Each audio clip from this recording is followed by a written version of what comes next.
आइए देखिए, so last class में हम लोगों ने इक्विवेलेंस के बारे में पढ़ा और लॉ ऑफ इक्विवेलेंस में हमने क्या जाना कि लॉ ऑफ इक्विवेलेंस क्या कहता है। लॉ ऑफ इक्विवेलेंस कहता है during any chemical reaction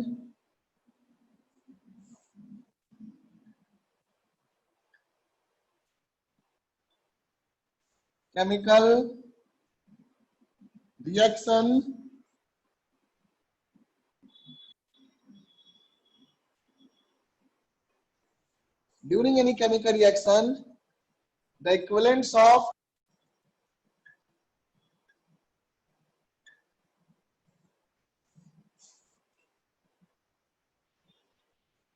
all the reactants and the products formed, हाँ वहां पे हो सकता है मैंने लैंग्वेज कुछ अलग लिखाया हो लेकिन मीनिंग एक ही है, प्रोडक्ट्स फॉर्म्ड आर सेम, यानी कि इक्वल इक्विवेलेंट है ना, number of equivalent of the reactant and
हाँ बेटे आवाज जा रही है?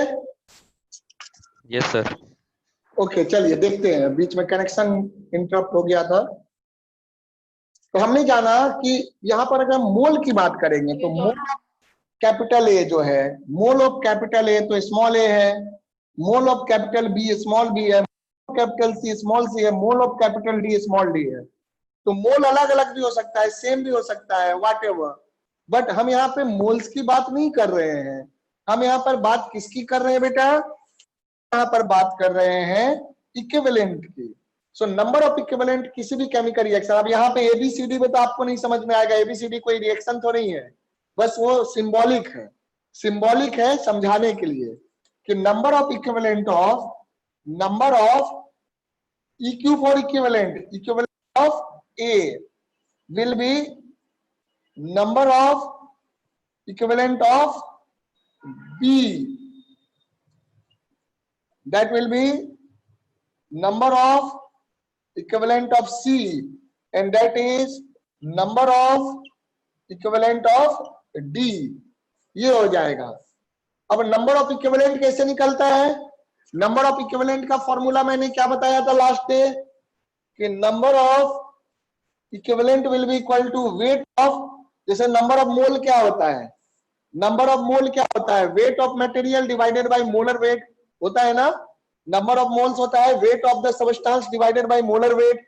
उसी तरह से नंबर ऑफ इक्विवेलेंट क्या हो जाएंगे, number of one mole by one mole तो लेंगे बेटा। अब ये बोलो नंबर ऑफ मोल लेते हो तो वन मोल का वेट लेते हो, नंबर ऑफ, पहले ये सुनो, अगर मैं पूछता हूं कि मोल ऑफ कार्बन तो क्या लिखते हो, one mole divided by one mole लिखते हो। ये बताओ मोल ऑफ कार्बन कैसे निकलता है, वेट ऑफ कार्बन निकलता है ना, weight of carbon divided by molar wait, यानी कि वेट ऑफ वन मोल, कि यहां वन मोल लेते हैं, ये बताइए। न्यूमरेटर में थोड़ी वन मोल लेंगे। Yes sir. अरे वन मोल लेंगे तो वन मोल में ना नंबर ऑफ इक्विवेलेंट निकलेगा। हाँ सर, हाँ समझ रहे हो, हमें तो जितना दिया है उसमें नंबर ऑफ इक्विवेलेंट निकालना है ना। यस सर, हाँ ठीक है, जैसे आप नंबर ऑफ मोल निकालते हैं तो number of mole of carbon क्या होता है, weight of one mole of carbon divided by weight of one mole of carbon होता है, वो तो वन मोल हो जाएगा। फिर क्या होता है, वेट ऑफ कार्बन होता है। उसी तरह से नंबर ऑफ इक्विवेलेंट में वन मोल का वेट क्यों लेंगे, वन मोल रहेगा तब ना वन मोल का वेट रहेंगे, जितना देगा लेंगे। यह क्या लेंगे, weight of substance, weight substance divided by equivalent weight of substance, equivalent weight of substance, समझा, इक्विवेलेंट वेट ऑफ सबस्टेंस क्या लेंगे, weight of substance divided by equivalent weight of substance लेंगे। Is that clear? क्या लेंगे, weight of substance divided by equivalent weight of substance. ये बात समझा बेटा? Yes sir. चलिए ठीक है, नेटवर्क को क्या हो गया, एक सेकंड देखते हैं।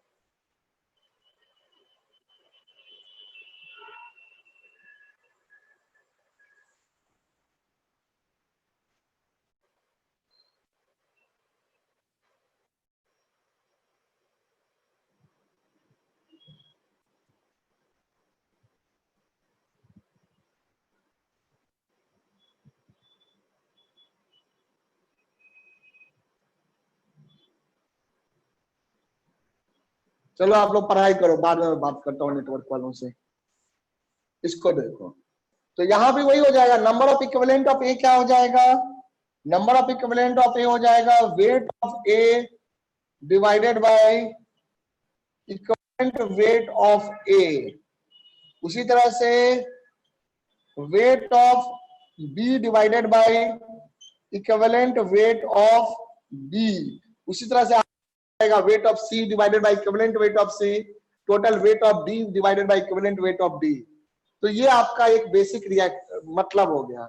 अब चलिए कुछ 6-7 फॉर्मूले हैं उसको लिख लेते हैं, फॉर्मूले लिख लेते हैं, थोड़ा थोड़ा समझ लेंगे, क्योंकि सारे फॉर्मूले का ना भी यूज होगा और ना सारा फॉर्मूला आपको अभी रटने की जरूरत है ना। जैसे आगे आप चैप्टर पढ़ेंगे वो काम आएगा, लेकिन जब आप इक्विवेलेंट पढ़ रहे हैं तो फॉर्मूले कम से कम सारे लिख तो ले, है ना, और हम लोग उसको यूज करेंगे, जितना समझ में आएगा उसके हिसाब से क्वेश्चंस में यूज करोगे आप। ठीक है, तो पहले करो इसको, अब प्रैक्टिस करते करते सब आपको 100% क्लियर हो जाएगा। तो इसको कर लिए हो, आई थिंक इसको लास्ट क्लास में लिख चुके होंगे, अब क्लियर है, अब क्लियर है law of equivalence, law of equivalence clear हुआ, क्या कह रहा है बताइए बेटे। Yes sir. हाँ देख लीजिए, कहीं दिक्कत हो तो फिर हम लोग डिस्कशन, क्वेश्चन करोगे तब होगा, पहले हमें क्वेश्चन पे मूव करना पड़ेगा और उससे पहले मुझे फॉर्मूले तो लिखाने पड़ेंगे, तो पहले फॉर्मूले लिख लीजिए, जैसे आप क्वेश्चन करेंगे रिलेट करेंगे क्लियर हो जाएगा, है ना। तो चलिए जल्दी से फॉर्मूले सारा हम लिख लेते हैं। हर तरह का फॉर्मूला जो इक्विवेलेंट के लिए यूज होता है,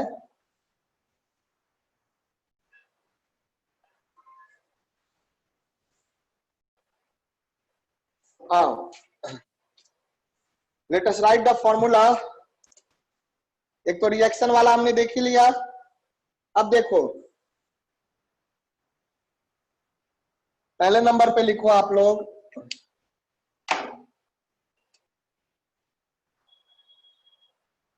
equivalent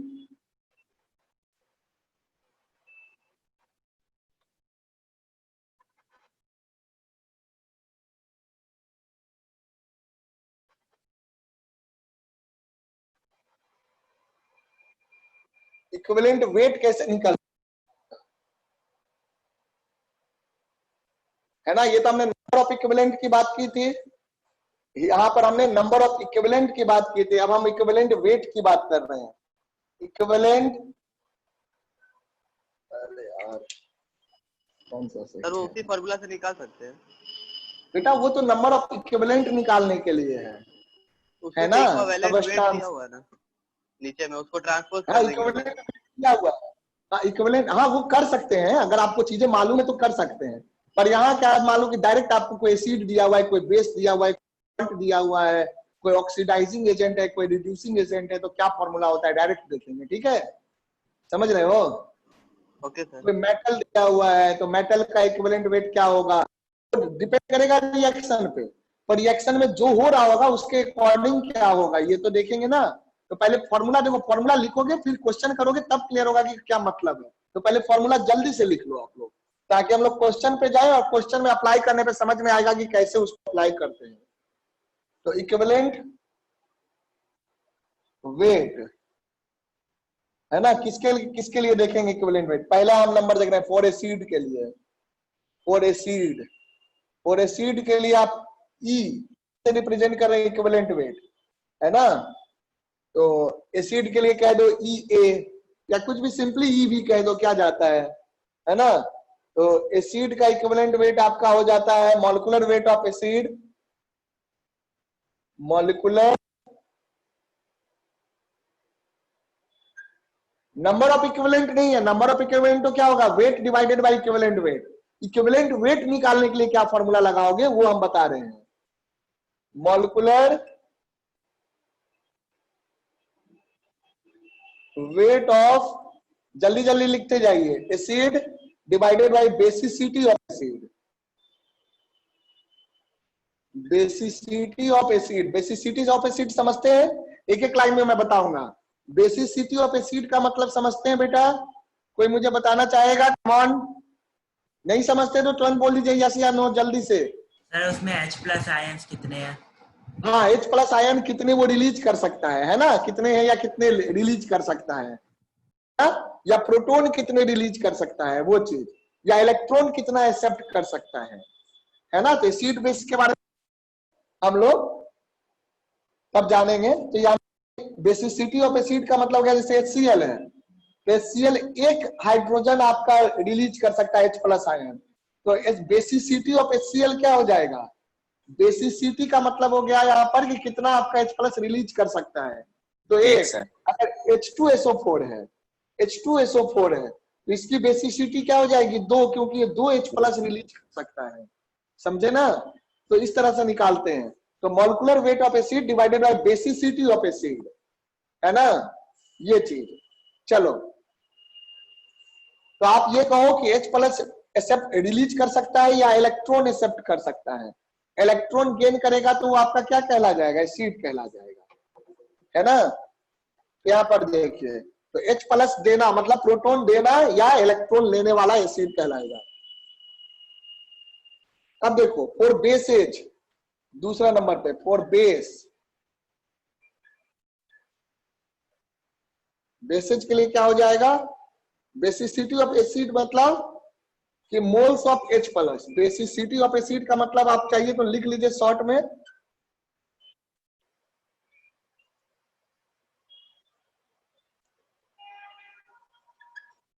moles of H plus released by किससे? by acid, obvious सी बात है, ज्यादा लिखने की जरूरत नहीं है। चलिए फॉर बेसेज क्या हो जाएगा? फॉर बेसेज, तो बेसेज के लिए क्या देखेंगे? बेसेज के लिए देखेंगे मॉलिक्यूलर वेट या मास कह लो of base divided by acidity, acidity of base, acidity of base. अब ये एसिडिटी ऑफ बेस क्या होता है ये जानते हैं? OH ions. हाँ, OH आयन कितना रिलीज करेगा, है ना?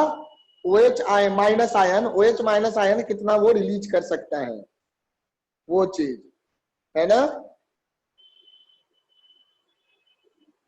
या H प्लस कितना एक्सेप्ट कर सकता है ना? हाइड्रोजन कितना एक्सेप्ट कर सकता है, कितना रिलीज कर सकता है। जनरली OH माइनस के टर्म में कहते हैं। एक सेकंड बेटा, there is a call, let me attend that call first of.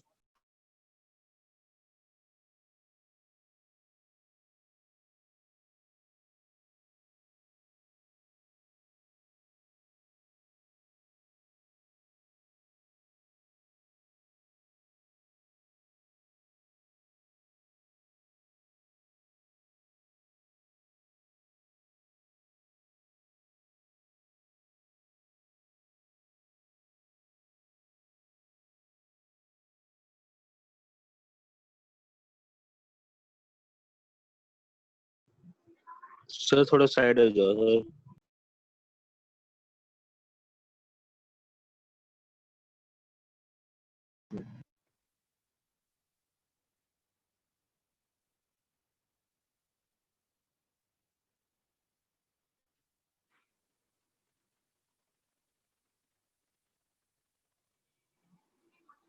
Sir थोड़ा सा साइड हो जाओ।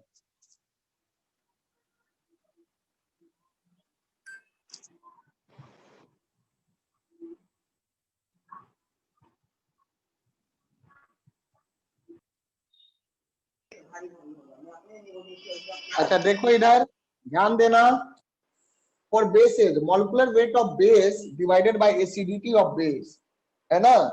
एसिडिटी ऑफ बेस क्या हो गया? एसिडिटी ऑफ बेस, तो एसिडिटी ऑफ बेस क्या हो जाएगा? That is moles of H plus accepted, है ना? या मोल्स ऑफ OH माइनस, वहां H प्लस था, यहां पे क्या लिखोगे? OH माइनस एक्सेप्टेड, है ना? चलो लिख लो। सॉरी, OH माइनस रिलीज हो जाएगा ना, एक्सेप्ट तो उसको करेगा ना, रिलीज, है ना? Moles of OH minus release, base OH minus देता है या H प्लस एक्सेप्ट करता है, ठीक है ना? OH माइनस रिलीज, और you can say H plus accepted. Okay बेटा, H प्लस एक्सेप्टेड। यहां पे क्या हो गया? Moles of H plus release, और you can say OH minus accepted.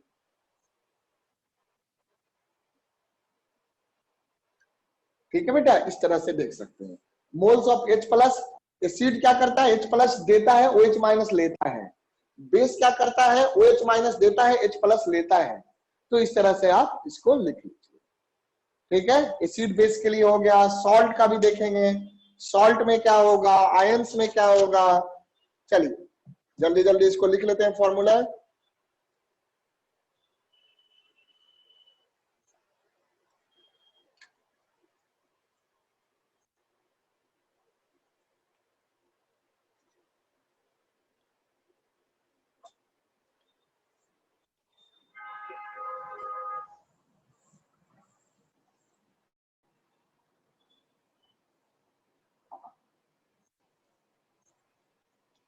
इसको नोट कर लिया, आगे बढ़े।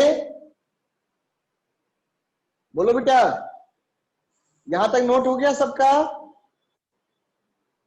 Yes sir. चलिए ठीक है, अब सॉल्ट का देखेंगे। We will see the formula for salt. So third number पे equivalent weight of salt, so that will be the molecular weight of the salt divided bye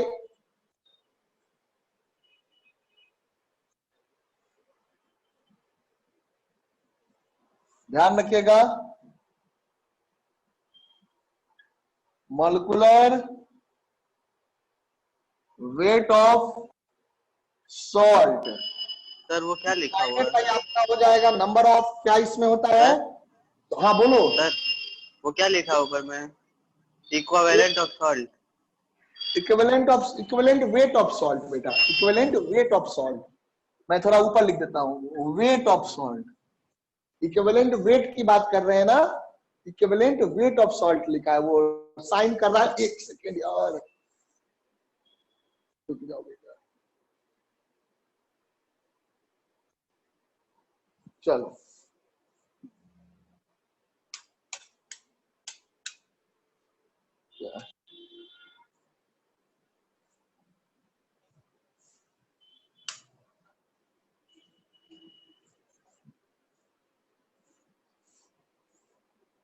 हो गया। एक इसको सही कर लो।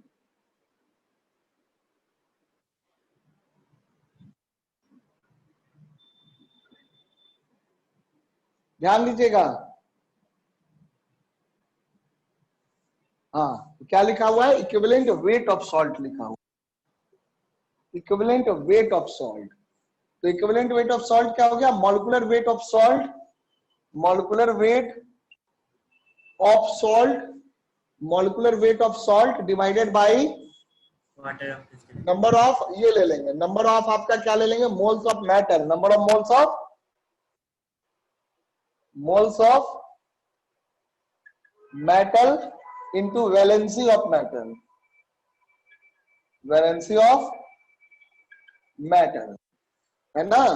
तो मोल्स ऑफ मेटल ले लेंगे, okay, into valency of metal ले लोगे। Got this? जैसे सॉल्ट होता है ना बेटा, सॉल्ट जैसे आपका है, मान लो ऐसे CaCl2 CaCl2 तो CaCl2 में कितना मोल है? बोलो 1 मोल CaCl2 लेंगे। मॉलिक्यूलर वेट का क्या मतलब है, पहले ये समझो। मॉलिक्यूलर वेट का मतलब आप 1 मोल में देख रहे हैं, किसमें देख रहे हैं? 1 मोल में देख रहे हैं। तो बेटा अगर मैं 1 मोल CaCl2 लूंगा तो 1 मोल CaCl2 में कितना मोल कैल्शियम होगा बताओ? 1 मोल हाँ 1 मोल। और उसकी वैलेंसी क्या होगी कैल्शियम की? Plus 40, sorry valency. Two. Valency बोल रहा हूँ। हाँ सर 2 होगा। तो 40 किसने +2 बोल दिया? है ना? 40 नहीं, +2 मॉलिक्यूलर मास वही हो जाएगा, एटॉमिक मास। 40 एटॉमिक। हाँ यस सर। हाँ ठीक है, तो ध्यान से सुनिए क्वेश्चन, है ना? थोड़ा सा वो क्लियरिटी नहीं रहती है तो दिक्कत होती है, चलो कोई बात नहीं। तो क्या है? वैलेंसी 2 है, आप +2 जानते हैं हो जाएगा। तो अगर मैं इसका देखूंगा CaCl2 देखूं तो CaCl2 के लिए एग्जांपल जैसे देख लो, एग्जांपल एक करके देखो। यहाँ कैल्शियम हो गया 40 और Cl2 हो गया 35.5, तो 71 Cl2 है ना? यस सर, ट्रिपल वन कितना हो जाएगा ये? Triple one gram. 1 ये हो गया। अब आपको अगर देखोगे फॉर CaCl2 इक्विवेलेंट वेट क्या आ जाएगा? इक्विवेलेंट वेट आ जाएगा molecular weight, that is 111 gram divided bye moles of metal, है ना? देखते हैं 1 मोल में मोल्स ऑफ मेटल कितना हो जाएगा? 1 इंटू, या नंबर ऑफ मेटल कह लो, number of 1 metal into 2 into valency. Valency क्या हो गया कैल्शियम का? इंटू 2, तो कितना हो जाएगा बेटा? ये हो जाएगा आपका 55.5 gram, 55.5 gram. Is the example clear? Example clear है यस सभी सर। को? हाँ चलो नोट कर लो बेटा, हाँ चलो नोट कर लो।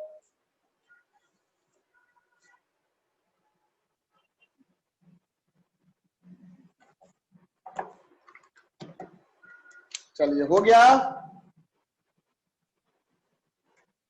यहां तक नोट हो गया? जल्दी से देखो, 2 फॉर्मूले और लिखने हैं।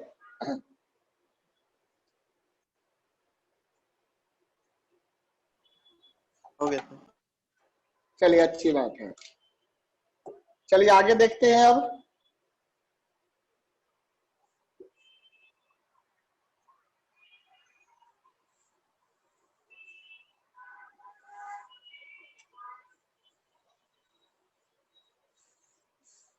फॉर्मूला सब अच्छे से रट लेना, फॉर्मूला याद रखोगे तब कर पाओगे क्वेश्चन।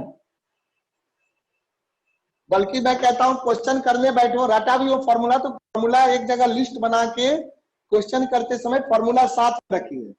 फॉर्मूला जब आप साथ में रखेंगे ना तो प्रॉब्लम सॉल्व करते समय आपको आसान होगा और याद भी हो जाएगा सारा formula. So you should take care, you keep the better is to keep the formula along with you. चलिए आगे देखते हैं। ऑक्साइड्स के लिए जैसे होते हैं ना, एलिमेंट के ऑक्साइड्स होते हैं, 4 ऑक्साइड्स। 4th नंबर पे 4 ऑक्साइड्स ऑफ एलिमेंट। तो ऑक्साइड के लिए आपका इक्विवेलेंट वेट क्या हो जाएगा? Equivalent weight will be equal to molecular weight of oxide, molecular weight of oxide. किसका? 1 मोल की बात कर रहे हैं, है ना। जनरली हम लोग जब मॉलिक्यूलर वेट की बात करते हैं तो 1 मोल के टर्म में ही बात करते हैं, ये बात हम लोगों ने पढ़ा था, है ना। ओके, वैसे तो आइडियली मॉलिक्यूलर वेट का मतलब होता है एक मॉलिक्यूल का वेट, लेकिन जनरल टर्म में हम लोग जब बात करते हैं तो मोल्स के टर्म में बात करते हैं, क्योंकि जब भी हम सैंपल लेंगे तो 1 या 2 एटम या मॉलिक्यूल तो नहीं लेते ना बेटा। तो इसीलिए प्रैक्टिकली जब कैलकुलेशन होता है तो कैलकुलेशन में हम लोग उसी को यूज करते हैं। ओके, मॉलिक्यूलर वेट में मतलब यहाँ पे हमारा क्या मतलब है? 1 मोल का मॉलिक्यूलर वेट का मतलब ग्राम मॉलिक्यूलर वेट की बात कर रहे हैं। Wait of oxide, molecular weight of divided by आपका क्या हो जाएगा यहाँ पर? एलिमेंट, जिस एलिमेंट का ऑक्साइड बना है वो एलिमेंट ले लोगे, है ना। जो एलिमेंट का आपका ऑक्साइड बना है उसका मोल ले लोगे, है ना। उसके कितने मोल है ऑफ एटम है, एटम का मोल लेना है, इनटू वैलेंसी ले लोगे। ठीक है, सिमिलर जैसे आपका सॉल्ट में था उसी तरह से। तो क्या हो जाएगा? Number of moles of atom of element. जिस एलिमेंट का आपका ऑक्साइड है, जिस एलिमेंट का ऑक्साइड है उसका लेंगे आप। इंटू वैलेंसी भी है। हाँ बेटा, हाँ वो पानी पी लेता हूं फिर लिखूंगा। Okay okay. Into valency of element, valency of element, है ना। ये चलिए कंप्लीट कर लो इसको।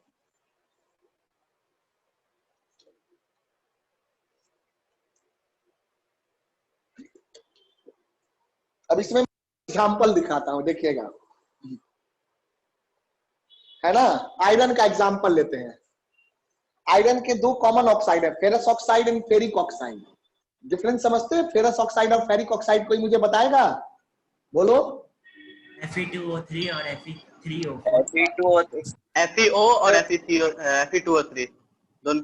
FeO कौन सा हुआ? फेरस FeO कौन ऑक्साइड, सा है?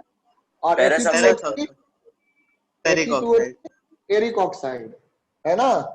यस अच्छा, सर। तो ठीक है, तो ये बात समझ रहे हो। तो देखो, तो अगर तुम लेते हो +2 और +3 की बात करते हैं, है ना। चलो देखो, तो अगर मैं देख रहा हूं एग्जाम्पल, देखिए एग्जाम्पल।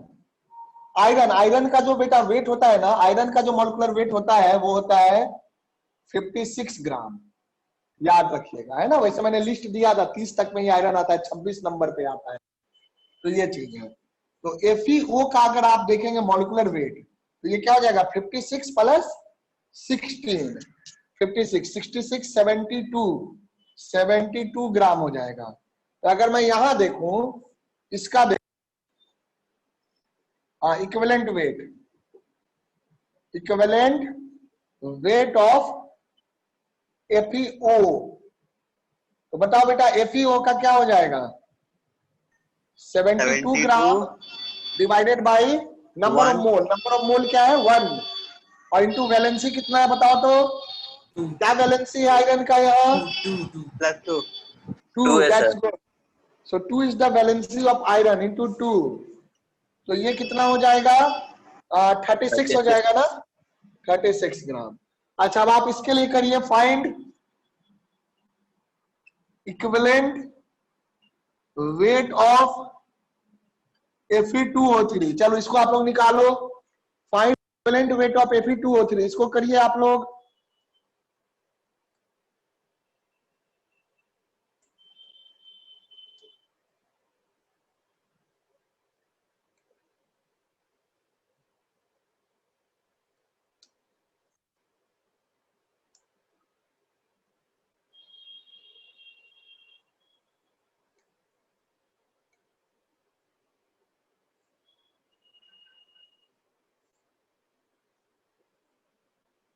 करो बेटा, सॉल्व करो।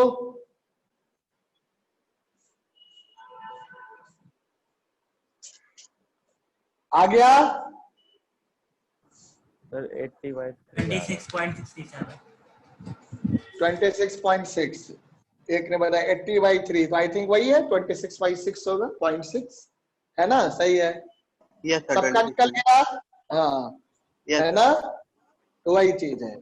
तो इसमें आपका क्या हो जाएगा? Fe2O3, यानी कि इसका मॉलिक्यूलर वेट हो गया 56 × 2 प्लस 48। कितना आ जाएगा ये? 112 प्लस 48, यही आ रहा है ना? 2 Yes. 0 कैरी 1 4 5 6 160 आ रहा है। ये हो जाएगा 160 ग्राम डिवाइडेड बाय कितना मोल हो गया? 2 मोल। और वैलेंसी क्या हो गया आयरन का यहाँ? What is the valency of iron? बताइए। 3 सर। 3। तो 3 ले लोगे तो ये कितना हो गया आपको? 80/3 ग्राम। 80/3 ग्राम। सो जब आप करोगे तो 20 कितना आ जाएगा? बच जाएगा 6.6 रेकरिंग जो है ना, 67 कर लो ग्राम, है ना? चलो, अच्छा, आप लोगों ने पूछा था रेकरिंग को कैसे कन्वर्ट करते हैं लास्ट क्लास में। यहां भी देखो कैसे कन्वर्ट होगा। जैसे है ना, कन्वर्जन ऑफ 26.6 रेकरिंग है ना बेटा? 26.6 रेकरिंग। तो इसको आप कैसे लिख दोगे? इसको लिखोगे 26 प्लस 0.6 रेकरिंग लिख दोगे। अब 0.6 रेकरिंग को क्या लिख देंगे? 26 6/9। याद आ रहा है? ये हो गया 26 प्लस 2/3। 2/3 ये कितना हो जाएगा? 80/3 सर। 78 80/3। समझ में आ गया? अगर मैं पूछूंगा, देखो मैं जो बताऊंगा मैं पूछूंगा टेस्ट में। आपने अगर क्वेश्चन किया तो वो भी मैं पूछूंगा टेस्ट में। तो ये मैं पूछ सकता हूं, याद रखिएगा। समझ रहे हो? क्लियर है ना? 26.6 को रेकरिंग को कैसे कन्वर्ट किया, तो ये भी ध्यान रखना है। इसको 26 प्लस 0.6 रेकरिंग, उसके बाद 0.6 रेकरिंग को कन्वर्ट कर दो। डेसिमल वाले पार्ट को अलग करके कन्वर्ट कर दो।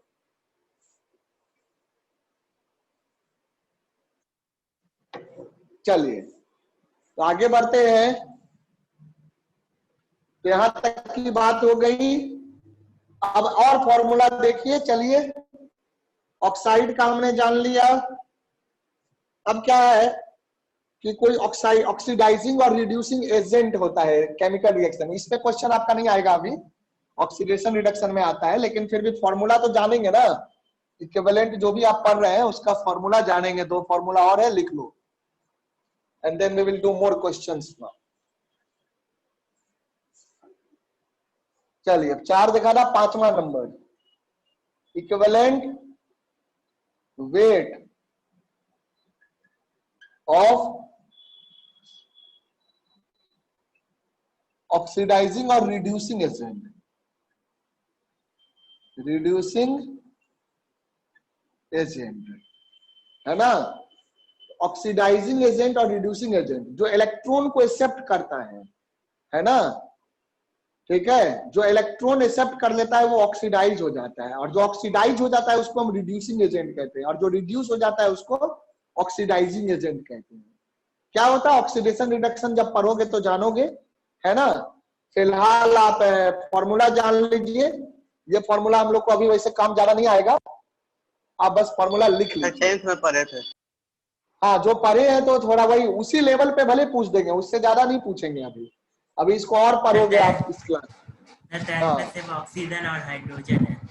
हाँ बस वही है, इलेक्ट्रॉन गेन इलेक्ट्रॉन के बाद टर्म्स में, जनरल टर्म में नहीं है, हाँ सर, है ना।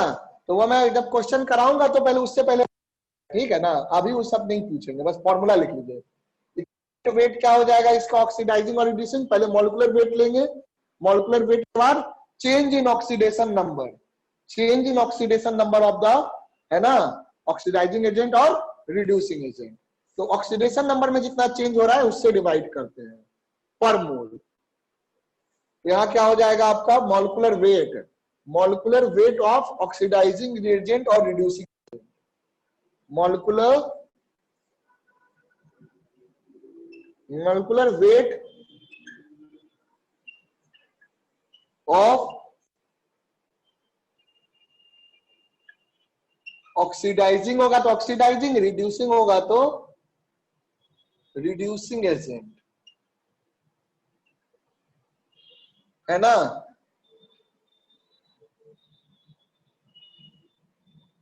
देखो जो रिड्यूस हो जाता है वो ऑक्सीडाइजिंग एजेंट कहलाता है, और जो ऑक्सीडाइज हो जाता है वो रिड्यूसिंग एजेंट कहलाता है, यस सर, है ना। ये याद रखिएगा, जो रिड्यूस हो जाता है, जिसका रिडक्शन हो रहा है, वो ऑक्सीडाइजिंग एजेंट कहलाएगा, क्योंकि रिडक्शन हुआ तभी तो वो दूसरे को ऑक्सीडाइज किया होगा, है ना। और जो ऑक्सीडाइज हो जा रहा है वो रिड्यूसिंग एजेंट कहलाता है, तो वो याद रखना। Divided by change in oxidation number, change in, है ना। वैसे चेंज का मतलब फाइनल माइनस इनिशियल होता तो मैं मॉड लगा दूंगा, है ना। ओके, मैथ का खुराफात तो चलेगा ही ना। तो यहाँ पर निगेटिव मत ले लेना, अगर ऑक्सीडेशन नंबर में वैल्यू ऑफ चेंज लेना है, सिर्फ मॉड लगा देना, ठीक है ना। चेंज इन, ये नहीं कि मान लो -1 से ऑक्सीडेशन नंबर में चेंज हो गया, घट गया, ऑक्सीडेशन नंबर 2 से 1 हो गया तो -1 से चेंज हो गया ना, माइनस इनिशियल होता है चेंज, मैंने फॉर्मूला बोला था याद रखना, तो यहाँ मॉड लगा लेंगे, ठीक है, याद रखना। Okay, change in oxidation number of, जो ऑक्सीडाइजिंग एजेंट होगा तो ऑक्सीडाइजिंग एजेंट, और रिड्यूसिंग एजेंट होगा तो रिड्यूसिंग एजेंट। इसका मॉड ले लो, मॉड ले लो, मॉड ले लो, क्योंकि हमें से वैल्यू देखना है कितने से चेंज हुआ है, तो मॉड ले लीजिए, apply the mod. Okay, so change in oxidation number of oxidising और रिड्यूसिंग एजेंट का मॉड, इज दैट क्लियर। चाहे आपका +2 से चेंज हो या -2 से चेंज हो, है ना, मॉड लेंगे तो चेंज मॉड कितना आ जाएगा, 2 आ जाएगा, है ना बेटा, तो ये ध्यान रखोगे। चलो, तो चेंज इन ऑक्सीडेशन नंबर, यानी कि ऑक्सीडेशन रिडक्शन जहां हो रहा है वहां पे आपका कैसे निकलेगा इक्विवेलेंट वेट, इक्विवेलेंट वेट निकलेगा molecular weight of oxidising agent divided by change in oxidation number of the oxidizing agent, जिसका रिडक्शन हो रहा है molecular weight of reducing agent divided by change in the oxidation number of the reducing agent. Clear हो गया, clear हो गया formula, फॉर्मूले का मीनिंग क्लियर हुआ बेटा। Yes sir. हाँ जी, चलिए, तो अब आप लास्ट फॉर्मूला देखिए, इसके बाद हम लोग क्वेश्चन देखेंगे, that is also very important, ठीक है। तो ये आपका जैसे इलेक्ट्रोकेमिस्ट्री में यूज होता है ना, जहां इलेक्ट्रिकल या सॉल्यूशन वगैरह में वहां पर यूज होता है। तो ये आपका क्या है, in the last one electrolyte की बात करेंगे, equivalent weight of electrolyte, equivalent weight of electrolyte. So that will be the equivalent weight of cation plus equivalent weight of anion. Electrolyte है ना, तो electrolyte में क्या क्या होता है, cation होता है और anion होता है. So that is the equivalent weight of cation plus equivalent weight of anion. Equivalent weight of electrolyte कैसे निकालोगे, तो equivalent weight of cation plus equivalent weight of anion. और equivalent weight of cation, cation एक ion है, anion एक ion है, तो ion का इक्विवेलेंट वेट कैसे निकलेगा, आयन का इक्विवेलेंट वेट आपका निकलेगा जो कि हमने पहले पढ़ ही लिया था, equivalent weight of any ion equal to molecular weight of, sorry जो है आयोनिक वेट ऑफ आयन, जो 1 मोल आयन का weight of 1 mole ion divided by charge on the ion, है ना, चार्ज ऑन आयन, तो वहां से आपका निकल जाएगा. जैसे क्या मतलब वहां से, चलो ठीक है लिख लो, यहां लिख लो, अगर लिख लो फिर equivalent weight of ion, ion जाएगा, आयन का हो जाएगा वेट ऑफ, चाहे केटायन हो या एनायन हो, 1 mole of ion divided by charge on ion. Is that clear बेटा? चलिए ये लिख लीजिए, चार्ज ऑन आयन. अब चलो क्वेश्चन कराता हूं मैं.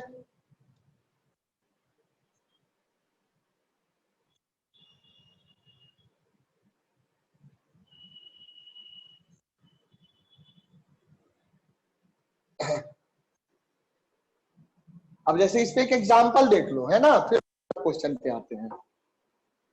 लिख लिया ये सारा, ये भी लिख लो आप, 7वां नंबर लिख लो चाहो तो, आयन के लिए लिख लो, weight of 1 mole of ion upon charge.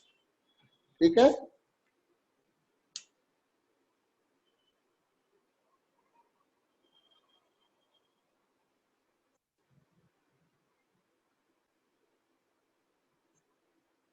हो गया बेटा, नोटेड डाउन, बताओ, नोट कर लिया? Yes sir, yes sir. Okay that's good. चलो इस पे एक एग्जांपल देख लो.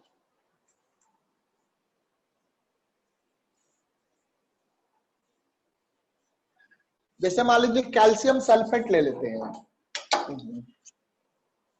कैल्शियम सल्फेट CaSO4, तो ये इलेक्ट्रोलाइट में जब जाएगा तो क्या बनाएगा, Ca2 प्लस SO4 2 माइनस. तो अगर मुझे इसका इक्विवेलेंट वेट देखे तो इसका इक्विवेलेंट वेट क्या हो जाएगा, 40 डिवाइडेड बाय 40 होता है ना 1 मोल का, डिवाइड, और SO4 का क्या हो जाएगा, सल्फर का हो गया 32 और इसका हो गया ऑक्सीजन का 4 है तो 64, कितना हो गया ये, जोड़ो तो भाई, 96 है. हाँ तो 96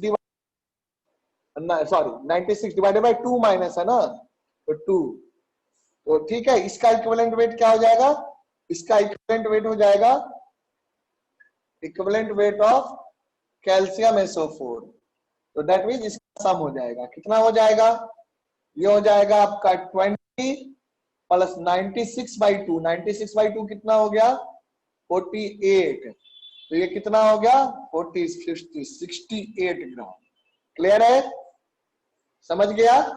equivalent weight of cation, calcium का क्या हो गया 20, कैल्शियम 2 प्लस का, और SO4 2 माइनस का क्या हो गया 48, तो CaSO4 का क्या हो गया, इन दोनों का सम. अब मैं एक और एग्जांपल इस पे लेता हूं, फिर आपको क्वेश्चन करने के लिए. इसी पे क्या और एग्जांपल ले लो, एग्जांपल 1 है ना, एग्जांपल 2 ले लो, है ना. ये देखो,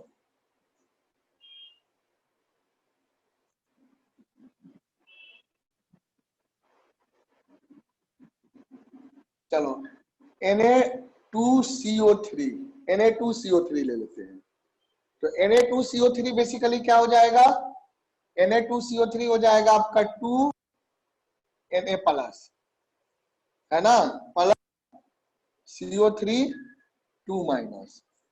तो आपका क्या होता है, एनायन केटायन कौन है, सोडियम है, एनायन ये है। दोनों को नहीं देखेंगे, पर मोल देखते हैं, है ना। क्या देखते हैं, केटायन का हमने क्या देखा था, weight of 1 mole of ion divided by charge on ion, है ना। 2 मोल लेंगे तो 2 मोल का चार्ज आएगा ना, तो बात बराबर हो जाएगा, तो पर मोल देखना है।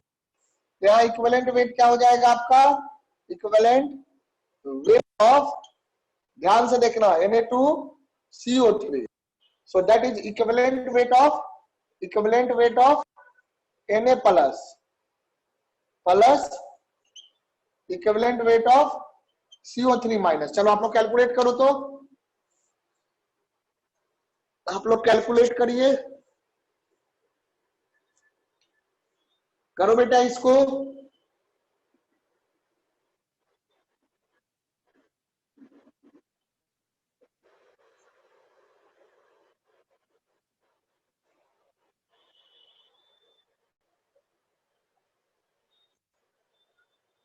आ गया, बताओ। सर 53 अच्छा 63, 53 अच्छा ठीक है, ठीक है। तो सोडियम का तो देख लो Na प्लस है, तो 1 मोल का होगा 23 और चार्ज भी 1 है, तो 23/1, 1 मोल का वेट 23/1, ठीक है। और ये वाला देखो CO3 माइनस, तो 48 + 12, कार्बन 1 हो गया, हाइड्रो ऑक्सीजन 3 हो गया, तो 48 + 12 60 हो रहा है। तो ये हो जाएगा 60 डिवाइडेड बाई चार्ज कितना है, 2 है, तो डिवाइडेड बाई 2 कितना हो जाएगा, ये हो गया 23 + 30 दैट इज 53, दैट्स गुड, 53 का, ठीक है। So I think now all these formula, how to apply the formula is clear. Now we can move to the problems. Problems करना है अब इक्विवेलेंट का, ठीक है बेटा। Yes, sir. आप लोग हाँ क्वेश्चन करिए, क्वेश्चंस करिए, आई will give you the questions.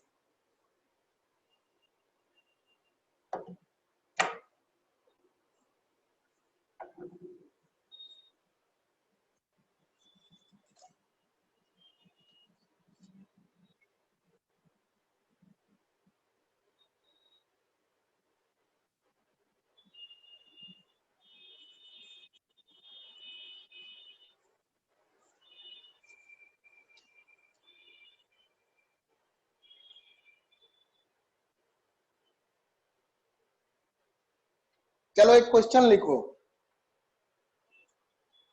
हो गया ये।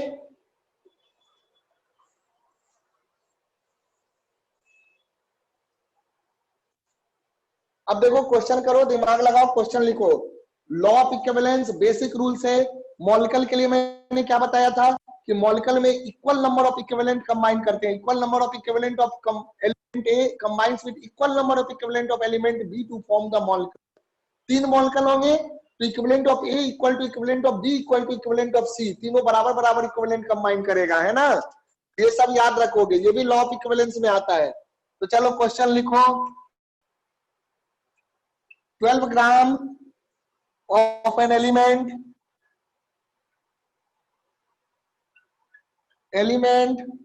comes with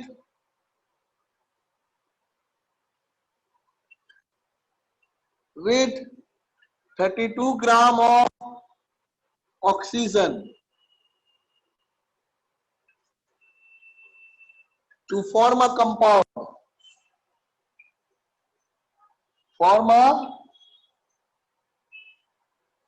compound, if the equivalent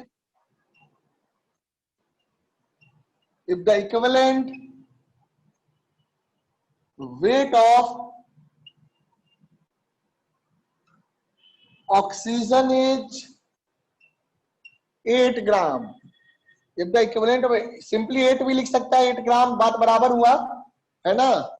8 ग्राम लिखे, 8 लिखे, उसमें कंफ्यूज मत होइएगा। देन फाइंड द, चलो जल्दी से बताओ, ओरली कर सकते हो आप लोग, equivalent weight of element. Orally कर सकते हो मेरा बच्चा आप लोग, I know you can do it. जल्दी बताओ, क्वेश्चन बाद में लिखना, आंसर बताओ।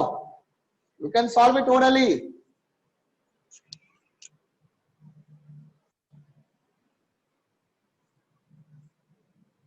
Sir, 6. 6 Six, होगा, Yes, sir. 6 होगा श्योर। नहीं, 4, sorry, 4. 4 8. और सोचो मेरा बच्चा, क्या मैंने बताया कि number of equivalent of element A and number of equivalent of element B का बराबर होते हैं जब कंपाउंड बनता है। तो देखो इक्विवेलेंट वेट ऑफ ऑक्सीजन क्या दिया है, 8 ग्राम दिया है। कंबाइन कितना किया, 32 ग्राम। तो 32 ग्राम में कितना इक्विवेलेंट है, 4. 32 ग्राम में कितने इक्विवेलेंट हो गए, 4. इक्विवेलेंट हो गए। तो यानी कि जो एलिमेंट है उसका भी 4 इक्विवेलेंट होगा। तो 12 ग्राम में कितना इक्विवेलेंट हो गया, 3. नहीं 12 ग्राम में इक्विवेलेंट कितना हो गया, 12 ग्राम में कितना इक्विवेलेंट हो गया। बेटा क्या पढ़े हो, ये पहले ये देखो, मैंने जो लॉ में लाया था एक स्टेटमेंट, सर 4 हो गया। 4 इक्विवेलेंट हो गया है ना। आपका आंसर 3 हो गया, I know that. Equivalent of A, number of equivalent of A equal to of equivalent of B, है ना, in a compound of, in a compound of A and B. पता है ना, जब भी कोई 2 एलिमेंट या 2 से ज्यादा एलिमेंट के लिए भी अप्लाई हो सकता है, 3 एलिमेंट, जितने एलिमेंट होंगे, जब वो कंबाइन करेंगे कोई कंपाउंड बनाने के लिए, तो उस पार्टिकुलर कंपाउंड में दोनों ही एलिमेंट के बराबर नंबर ऑफ इक्विवेलेंट होंगे, बराबर नंबर ऑफ इक्विवेलेंट होंगे। तो यहां देखो, यहां पे क्या कह रहा है कि 12 ग्राम आपका एलिमेंट, मान लो इस एलिमेंट का नाम एक्स है, तो 12 ग्राम एक्स कंबाइन किया 32 ग्राम ऑक्सीजन से। तो 12 ग्राम एक्स कंबाइन किया 32 ग्राम ऑक्सीजन से, तो 32 ग्राम कितना इक्विवेलेंट है ये बताओ, बताओ बेटा। अरे बेटा नंबर ऑफ इक्विवेलेंट कैसे निकलता था, भूल गया फॉर्मूला। 4. हाँ तो याद रखो ना, नंबर ऑफ इक्विवेलेंट का फॉर्मूला क्या होता था, weight of substance divided by equivalent weight. तो वेट कितना दिया है, 32 ग्राम दिया है, इक्विवेलेंट वेट कितना दिया है, 8 दिया है, तो 32/8 4 हो जाएगा ना। तो ये कितना इक्विवेलेंट हो गया, इसका 4 इक्विवेलेंट हो गया। तो 32 ग्राम किससे कंबाइन किया, 12 ग्राम से। 12 से करे, 13 से करे, 14 से करे, जिससे भी करे, नंबर ऑफ इक्विवेलेंट बराबर होगा, ये बताओ। As per the law of equivalence number of equivalence बराबर होगा कि नहीं होगा, यस सर होगा। होगा सर। होगा ना। What ever be the weight of x, ये 4 इक्विवेलेंट होगा, क्योंकि ऑक्सीजन का 4 इक्विवेलेंट कंबाइन किया है 12 ग्राम से। तो 4 इक्विवेलेंट अगर 12 ग्राम से कंबाइन किया है, तो 12 gram should be equal to 4 equivalent. तो क्या लिखोगे, 4 equivalent of X equal to 12 gram. So equivalent of X क्या हो जाएगा, 12/4, 12/4 ग्राम, दैट इज 3 ग्राम। होगा ना बेटा। ये क्वेश्चन सबको समझ में आ गया, कोई ऐसा बच्चा हो तो पूछ लो मुझसे जिसको नहीं समझ में आया हो, बोलिए। क्या ये क्वेश्चन सबको क्लियर है, okay. I am giving you time, you can just note it down. इसको नोट करना चाहो तो नोट कर लो, इसको मैं मिटा देता हूं। चलो नोट करना हो तो नोट कर लो। Since equivalent of x will equal to equivalent of O, therefore 12 gram of x equal to 4 equivalent of x, therefore 4 equivalent of x यानी कि 4 equivalent of x का मतलब क्या हो गया, 4 into equivalent weight of x। 4 equivalent है तो 4 equivalent weight के बराबर होगा। So that's why equivalent weight of x will be equal to 12 gram divided by 4। तो ये कितना हो जाएगा 3 gram 3 you can say. Clear है ना? बताइए बच्चों, इज दिस पॉइंट क्लियर? बोलो, क्लियर है?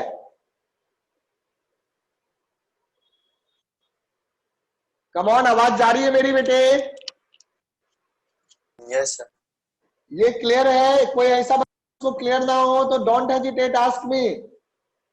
You ask me please. If any one of you do not have this concept clear, then you can ask me. हाँ जी, सबको क्लियर है बेटा?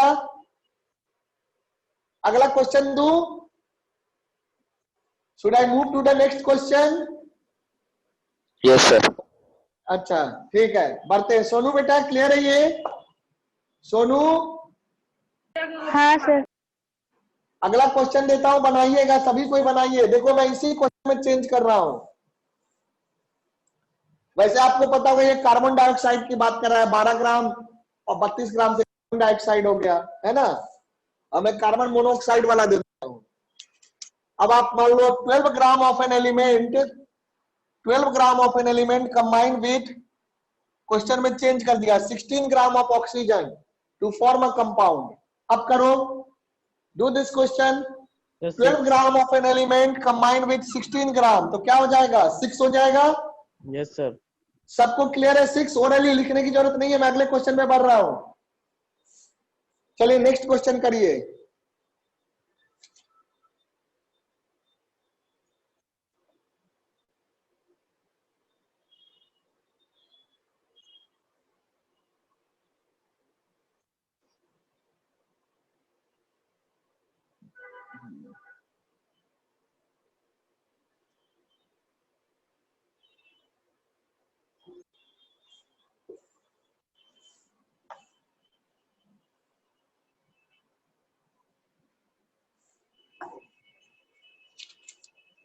चलिए नेक्स्ट क्वेश्चन करो।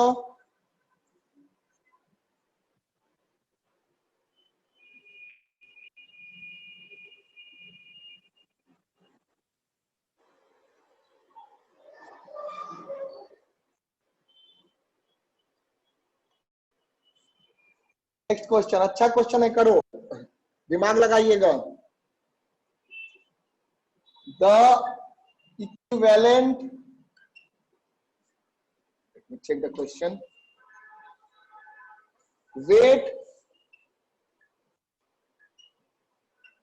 of a metal, the equivalent weight of a metal is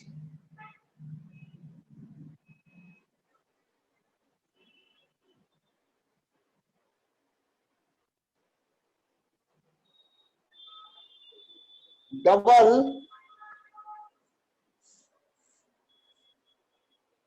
of that of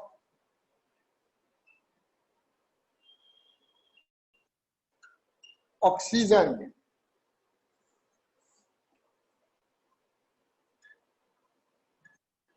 How many times is the weight of its oxide greater than the weight of metal? Greater than the weight of metal. पढ़िए question, समझ के अच्छे से करिए। Logical question, सोचो बेटा।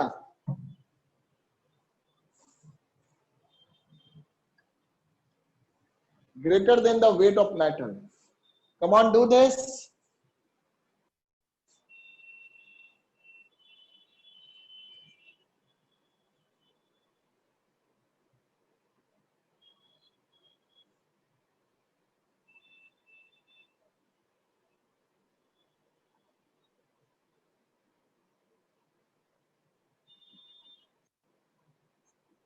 Question लिख लो बेटा और करो इसको।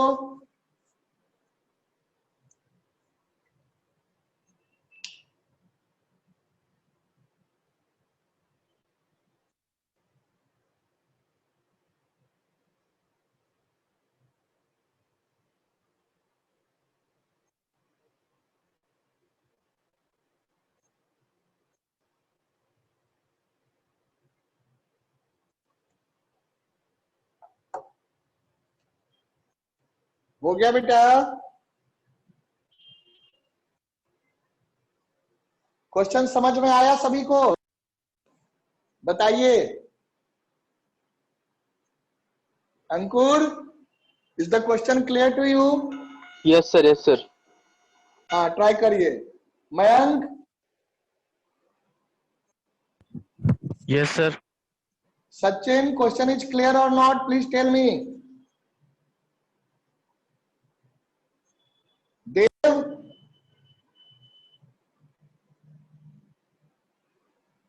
यस सर, कर रहे हैं। ओके, क्वेश्चन समझ में आ रहा है ना बेटा? हाँ सर, हाँ सर। अर्पित? यस सर, आ गया, कर रहा हूँ। हाँ, क्वेश्चन को बहुत ही सीरियसली पढ़िए, माइन्यूटली पढ़िए, समझ में आ जाएगा चीज। Okay. Sujal? Yes sir. Okay, ध्यान से पढ़िएगा क्वेश्चन को। पीयूष? Yes sir. सोनू बेटा? Yes sir. हाँ, अब ट्राई करिए, आप सभी को ट्राई करिए, है ना? I am giving you time, try it, think on it and try it. Very intelligent question it is.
हाँ हेलो, हाँ समझ बोल रहे हैं।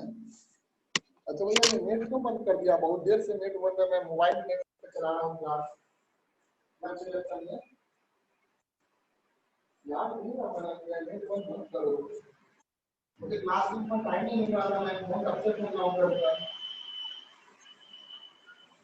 देखिए, आप इस तरह से इंटरनेट कर रहे हैं, डिस्टर्ब हो जाता है ना मुझे क्लास में।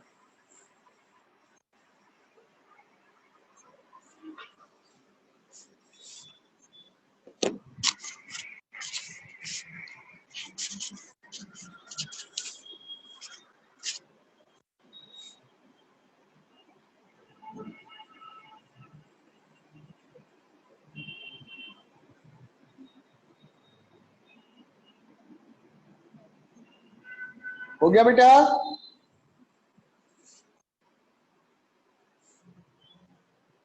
आपको फाइंड क्या करना है? Weight of metal oxide ratio find sir? करना है। हाँ सर पॉइंट में आ रहा है। हाँ, तो आ रहा है तो बताओ ना आंसर पॉइंट में। 1.5 आया सर। हाँ, तो 1.5 सही आंसर है। क्या पॉइंट में नहीं रेशियो नहीं आ सकता है? पॉइंट में रेशियो नहीं आ सकता है। 1.5 का मतलब क्या हुआ? 3/2। 3/2 नहीं हो सकता रेशियो? हाँ, हाँ, हो सकता है सर। बिल्कुल हो सकता है।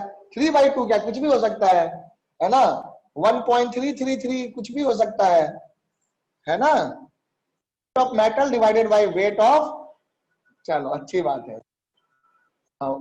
वेट ऑफ मेटल किसके रेशियो निकाला था? Weight of weight of oxide, weight of oxide upon weight of metal, oxide upon weight of, that is metal oxide को, metal oxide upon weight of metal, ये ratio निकालना है। आ गया सबका? 1.5 is the correct answer.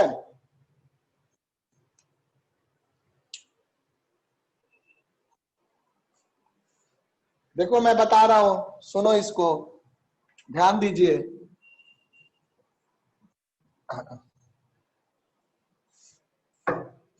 ध्यान से देखो बेटा, क्या दिया है? Equivalent weight of a metal is double oxygen, double that of oxygen. ये बात समझा? इक्विवेलेंट वेट डबल है ना? इक्विवेलेंट वेट बराबर नहीं होता है, इक्विवेलेंट बराबर होता है किसी भी कंपाउंड में, पता है ना? हमने क्या पढ़ा कि किसी भी कंपाउंड में जितने भी एलिमेंट रिएक्ट करेंगे, जितने भी एलिमेंट होंगे, उनका नंबर ऑफ इक्विवेलेंट बराबर होगा। इक्विवेलेंट वेट तो अलग हो सकता है, नंबर ऑफ इक्विवेलेंट बराबर होगा। यानी कि जो भी है, मान लेते हैं मेटल जो है वो मान लो मेटल है एम, तो क्या हो जाएगा? Equivalent of M, number of equivalent of M, number of equivalent of M will be equal to number of equivalent of oxygen. यही ना होगा? Number of equivalent of oxygen, equivalent weight of weight लेना है, ये बात आपको मालूम है ना? ओके, जनरली 8 ही लेके चलते हैं।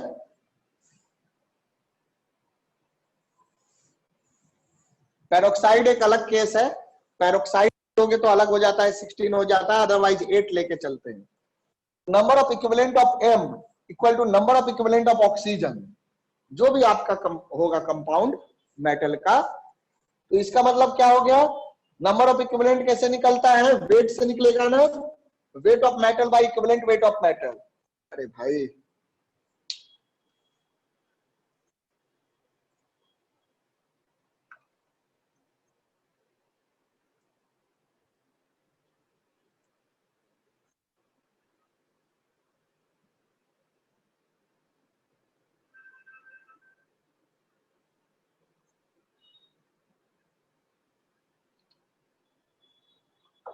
ध्यान देना, इक्विवेलेंट ऑफ एम क्या हो जाएगा? वेट ऑफ एम, जैसे जो भी ऑक्साइड बना होगा, ध्यान से सुनो, कोई भी ऑक्साइड बना होगा तो उस ऑक्साइड में क्या होगा कि weight of number of equivalent of metal और number of equivalent of oxygen बराबर होगा। जैसे आप अलग से एग्जांपल ले लो, इस एग्जांपल से रिलेट मत करना। जैसे FeO है, तो FeO में क्या होगा? इक्विवेलेंट ऑफ आयरन और इक्विवेलेंट ऑफ ऑक्सीजन बराबर बराबर होंगे। ऑक्सीजन का 2 इक्विवेलेंट है तो आयरन का भी 2 इक्विवेलेंट होगा, तो इक्विवेलेंट बराबर होगा, वेट बराबर नहीं होगा। ठीक है, तो अगर हम 1 मोल में देखें तो हम क्या लिख सकते हैं? 1 मोल में अगर हम देखें तो क्या लिखेंगे? वेट इन 1 मोल कह दोगे, तो weight of M divided by equivalent weight of M, equivalent weight of M. और यहां क्या हो जाएगा? Weight of oxygen divided by equivalent weight of oxygen, ये हो जाएगा इक्विवेलेंट वेट ऑफ ऑक्सीजन। अब क्या दिया है क्वेश्चन में? क्या दिया है कि जो मेटल है उसमें equivalent weight of the metal is double the equivalent weight of oxygen. Equivalent weight of metal is 2 times the equivalent weight of oxygen. तो इक्विवेलेंट वेट ऑफ मेटल को क्या लिख सकते हो क्वेश्चन से? Equivalent weight of metal equal to 2 times equivalent weight of oxygen. यानी कि इसकी जगह क्या आ जाएगा? 2 times equivalent weight of oxygen आ जाएगा। तो ये हो जाएगा वेट ऑफ एम, यानी कि weight of metal in the oxide divided bye क्या हो जाएगा? 2 times equivalent weight of oxygen, and that will B wait of oxygen in the oxide divided by equivalent weight of oxygen. ये हो जाएगा। अब क्या करेंगे? अब क्या करेंगे? नीचे से इक्विवेलेंट वेट ऑफ ऑक्सीजन, ये वाला टर्म कट जाएगा, देखो ये टर्म कैंसिल हो जाएगा। तो यहां से अब आप क्या लिखोगे? Wait of metal, wait of metal कितना हो जाएगा मेरा बेटा? वेट ऑफ मेटल हो जाएगा वेट ऑफ मेटल हो जाएगा, this will be equal to 2 times weight of oxygen. यानी कि जो आपका मेटल ऑक्साइड है, ध्यान से सुनो, जो आपका मेटल ऑक्साइड है, उस मेटल ऑक्साइड में मेटल का कितना वजन, मेटल का जो वजन है वो ऑक्सीजन के कंपैरिजन में डबल है। ये बात समझ में आया? मेटल ऑक्साइड के अंदर मेटल का जो वजन है ऑक्सीजन के कंपैरिजन में डबल है। तो अगर ऑक्सीजन के कंपैरिजन में डबल है तो वेट ऑफ ऑक्साइड क्या हो जाएगा? सिंस वेट ऑफ ऑक्साइड क्या हो जाएगा, बोलो? ऑक्साइड का वेट हो जाएगा weight of metal plus weight of oxygen, है ना? Wait of metal plus weight of oxygen. अच्छा ये देखो, वेट ऑफ मेटल कितना है? वेट ऑफ मेटल कितना है? Twice the wait of oxygen. तो वेट ऑफ मेटल की जगह क्या आ जाएगा? 2 टाइम्स वेट ऑफ ऑक्सीजन। तो और यहाँ एक वेट ऑफ ऑक्सीजन और है, तो टोटल क्या हो गया? 3 इंटू वेट ऑफ ऑक्सीजन, ये आ गया। अब देखो वेट ऑफ ऑक्साइड आपके पास आ गया, वेट ऑफ मेटल भी आपने कैलकुलेट कर लिया। अब आपको रेशियो क्या चाहिए? रेशियो क्या चाहिए? Weight of oxide is to weight of metal, ये रेशियो चाहिए ना। तो देयरफॉर लास्ट में आप लिख लेंगे weight of oxide divided by weight of metal. बताओ कितना हो जाएगा, बताइए? 3:2। वेट ऑफ ऑक्सीजन कट जाएगा क्योंकि हमने ऑक्सीजन के टर्म में लिखा है सबको, तो ये हो जाएगा 3:2, that is 1.5। Is that clear? सबको क्लियर है बेटा? बताइए, कोई डाउट इसमें? समझ में आया? Very conceptual and logical question, देख लीजिए।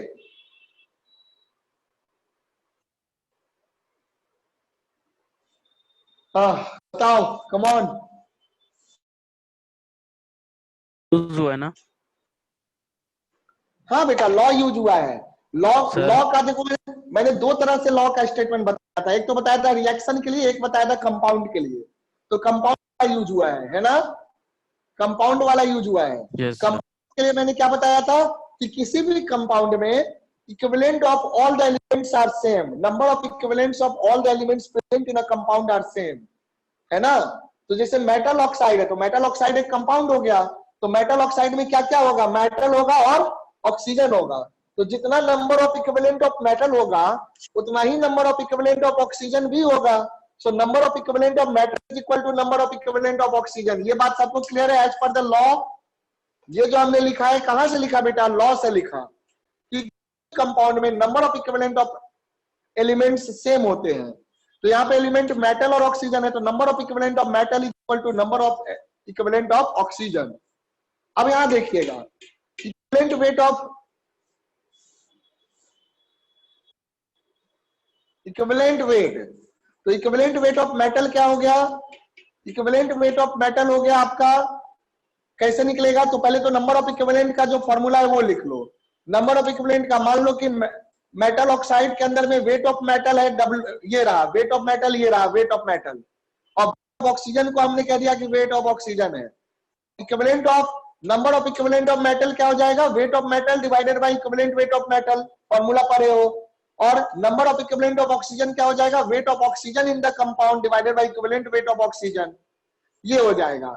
अब आपको क्वेश्चन में क्या दिया हुआ है? क्वेश्चन में दिया हुआ है, शुरू में पढ़ो, the equivalent weight of metal is double of that of oxygen, यानी कि इक्विवेलेंट वेट ऑफ मेटल जो है वो इक्विवेलेंट वेट ऑफ ऑक्सीजन का डबल है। तो equivalent weight of metal is 2 times the equivalent weight of oxygen, this is given in the question. तो equivalent weight of metal की जगह क्या लिख देंगे? 2 times equivalent weight of oxygen. तो इक्विवेलेंट वेट ऑफ मेटल को मैंने यहां से लिख दिया 2 टाइम्स इक्विवेलेंट वेट, यहां देखिए ये लिख दिया 2 times equivalent weight of oxygen. तो equivalent weight of oxygen and equivalent weight of oxygen cut गया, तो वेट ऑफ मेटल क्या आ गया? Weight of metal 2 times weight of oxygen in the metal oxide. तो जितना भी ऑक्सीजन होगा उसका डबल वेट होगा आपका मेटल का। तो ऑक्साइड का वेट क्या हो जाएगा? ऑक्साइड का वेट हो जाएगा weight of metal plus weight of oxygen present in the oxide. तो weight of metal plus weight of oxygen क्या हो गया? 3 into weight of oxygen, 3 into weight of oxygen. तो वेट ऑफ ऑक्साइड हो गया 3 इंटू वेट ऑफ ऑक्सीजन और weight of metal हो गया 2 इंटू वेट ऑफ ऑक्सीजन। तो रेशियो क्या हो जाएगा? रेशियो हो जाएगा 3/2। क्लियर है? बताओ बच्चों। Yes sir. हाँ, सभी को क्लियर है ना? Yes sir. चलिए एक और क्वेश्चन देखते हैं, उसके बाद आप लोग को मैं भेज दूंगा, आप लोग क्वेश्चन करना, जहां डाउट होगा मुझसे आप लोग पूछ सकते हो।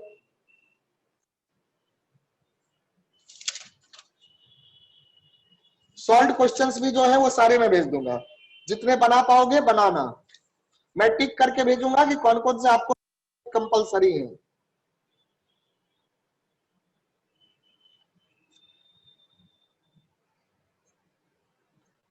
नॉर्मेलिटी भी इसमें दे दिया है। नॉर्मेलिटी के क्वेश्चन में कैसे दूं? नॉर्मेलिटी तो आपको पढ़ाया नहीं। नॉर्मेलिटी पढ़ा दूं? 15 मिनट पढ़ाता हूं, चलो नॉर्मेलिटी पढ़ा देते हैं।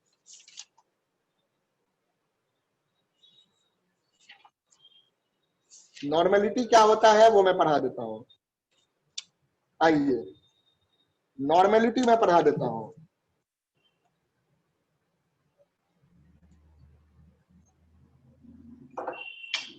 ओके, यहां तक समझ गया ना? नॉर्मेलिटी क्या होता है ये जान लो, फिर मैं कुछ क्वेश्चंस भेजूंगा।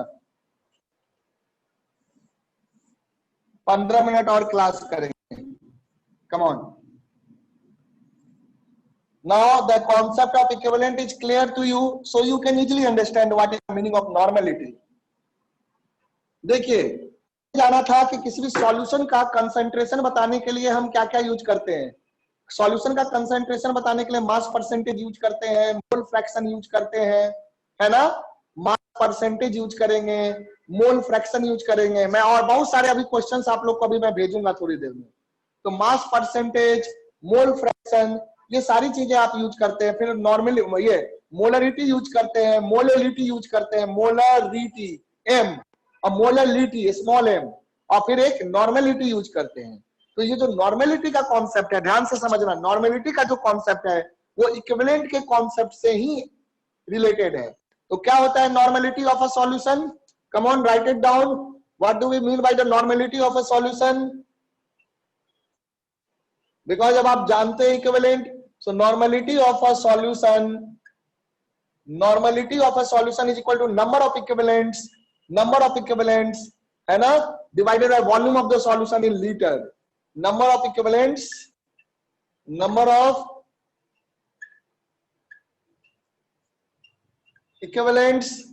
इसका ऑफ सॉल्यूट है ना, डिवाइडेड बाय वॉल्यूम ऑफ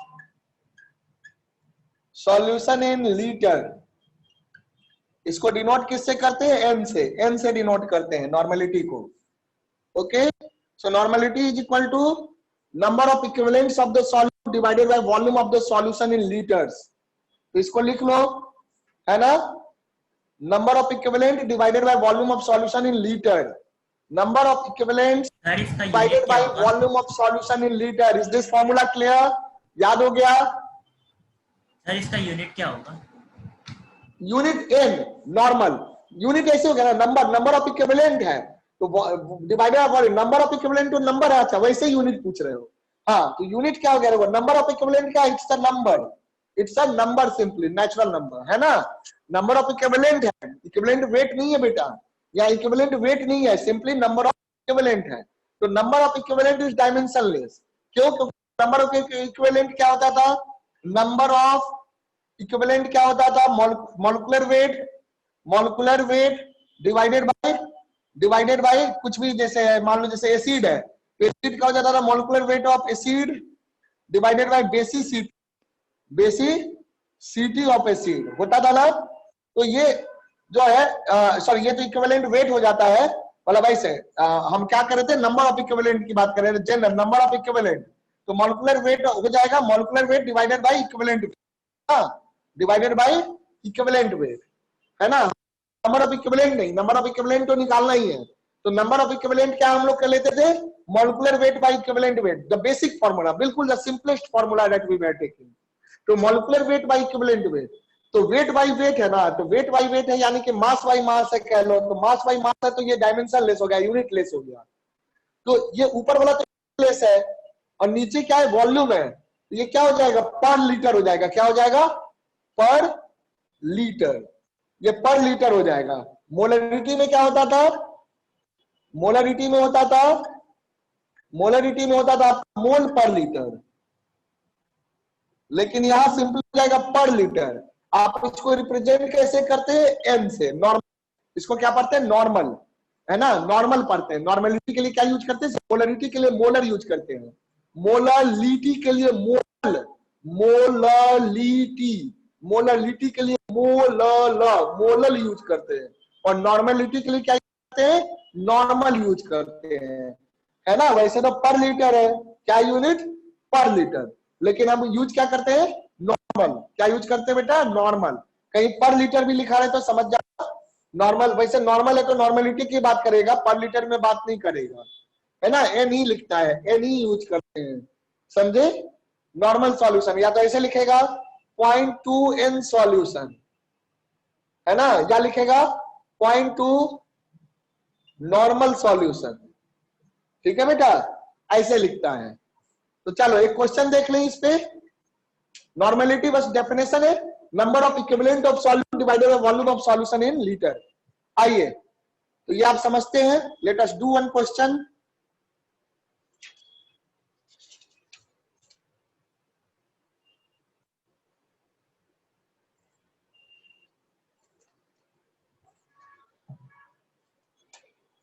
एक और कॉन्सेप्ट है, वो भी लिख लो, बल्कि वो आपको आता है, number of milli equivalent, number of milli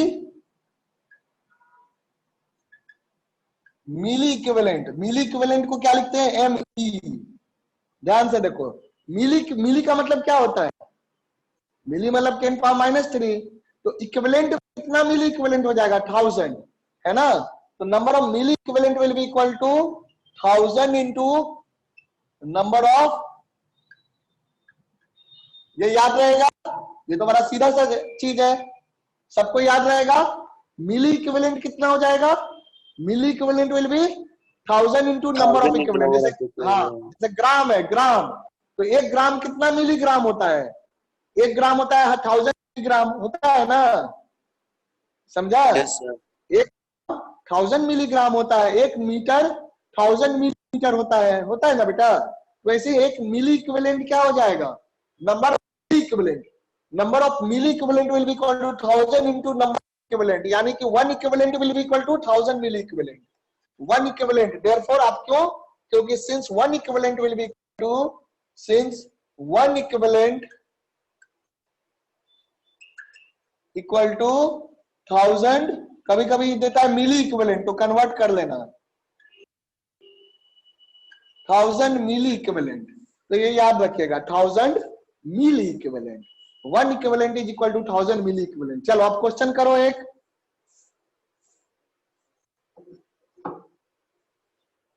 sir question, हाँ बोलो बेटा।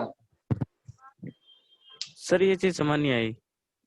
क्या नहीं समझ में आया, वही तो बताओ, तो ये चीज मैं कैसे समझूंगा, किस सर चीज की जो बात आपने कर रहे हैं? अभी बताई। क्या मिली इक्विवेलेंट, यस सर। इसमें क्या समझना है? सर आप कह ये रहे हैं कि बताओ। 1 ग्राम में 1000 मिलीग्राम अरे होते भाई, हैं। मिली का मतलब क्या होता है, मिली का मतलब होता है 10 टू द पावर माइनस, नहीं होता है। Yes sir.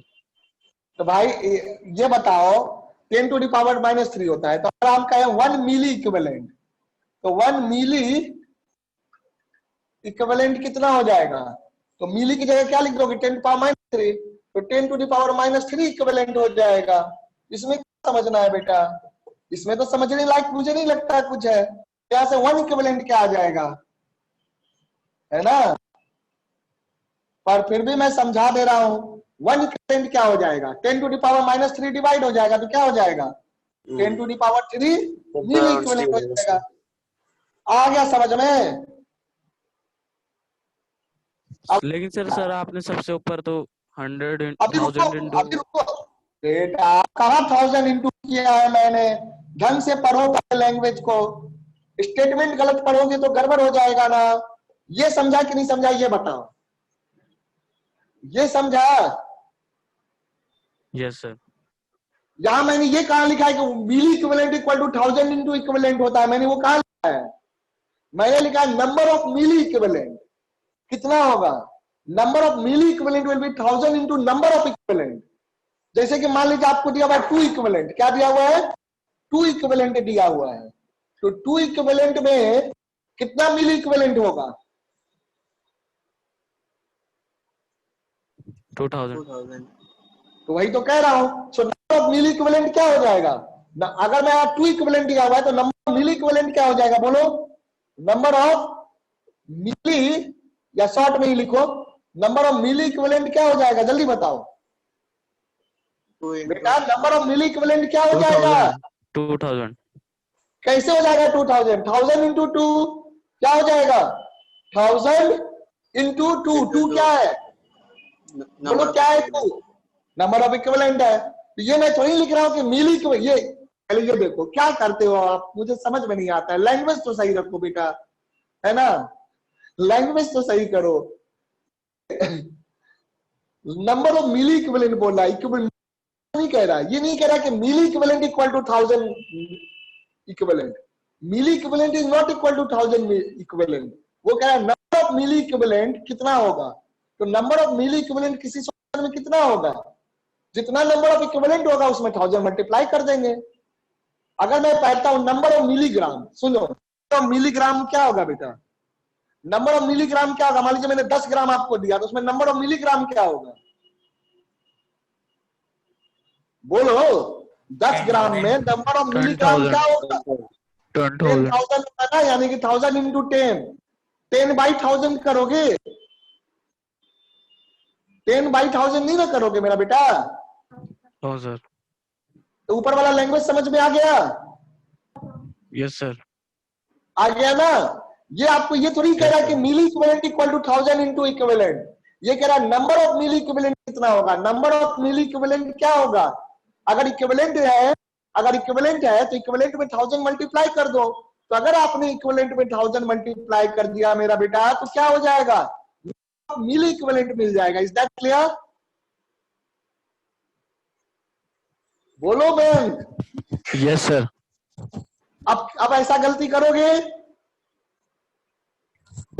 यस नो अरे सर। बताओ भाई। Yes sir. नो गलती सर। करोगे, गलती करोगे तो मेरी जान ले लोगे आप लोग। भाई आप लोग ऐसे गलती करेंगे तो कैसे काम चलेगा? जल्दीबाजी में बोल देते हो, गलती नहीं करनी है। आप लोग ना मार डालोगे मुझे। Can you understand that? समझाने के बाद में बोलो गलती करेंगे। चलिए देखिए, देखो एक क्वेश्चन कर लो बेटा, एक क्वेश्चन कर लो, इजी सा क्वेश्चन देते हैं।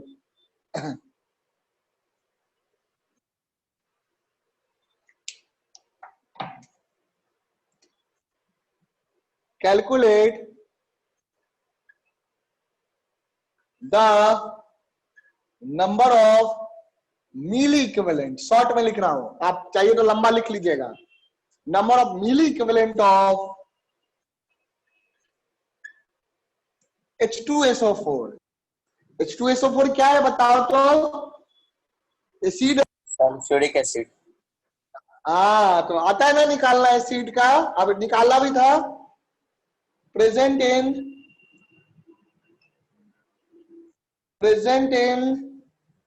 10 मिलीलीटर ऑफ, वैसे यहां निकालना कुछ भी नहीं है, बस सिंपल कैलकुलेशन है। 10 मिलीलीटर ऑफ N/2, N/2 का मतलब क्या हो गया? 1/2 नॉर्मल, मतलब 0.5 नॉर्मल, समझा ना?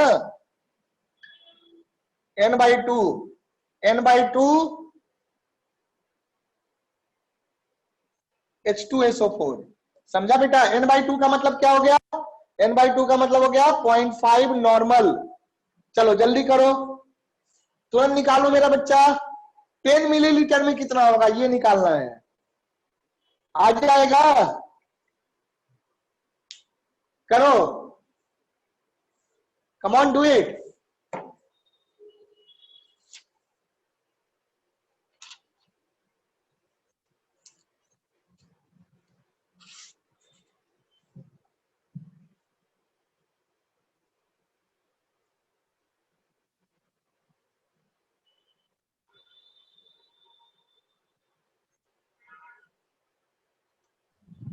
Sir 5।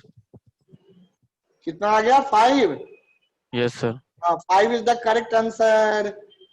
5 is the correct answer. सबको निकालो बेटा, सबका आ रहा है। Come on do this.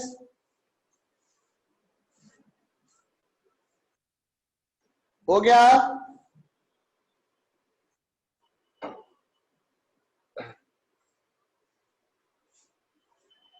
हो गया बेटे?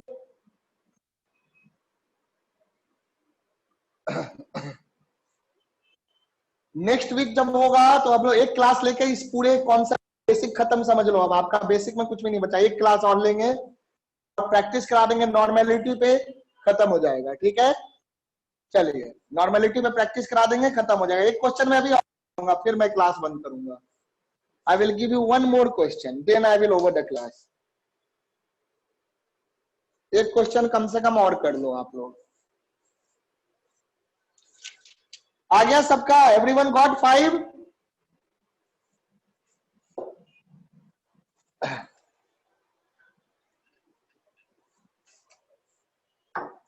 देखो, calculate the number of milli equivalent of H2SO present in 10 millilitre में कह रहा है।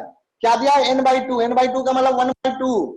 1/2 हो गया ना, तो 0.5 नॉर्मल। 0.5 नॉर्मल का क्या मतलब हो गया? 0.5 नॉर्मल का मतलब हो गया 1/2 इक्विवेलेंट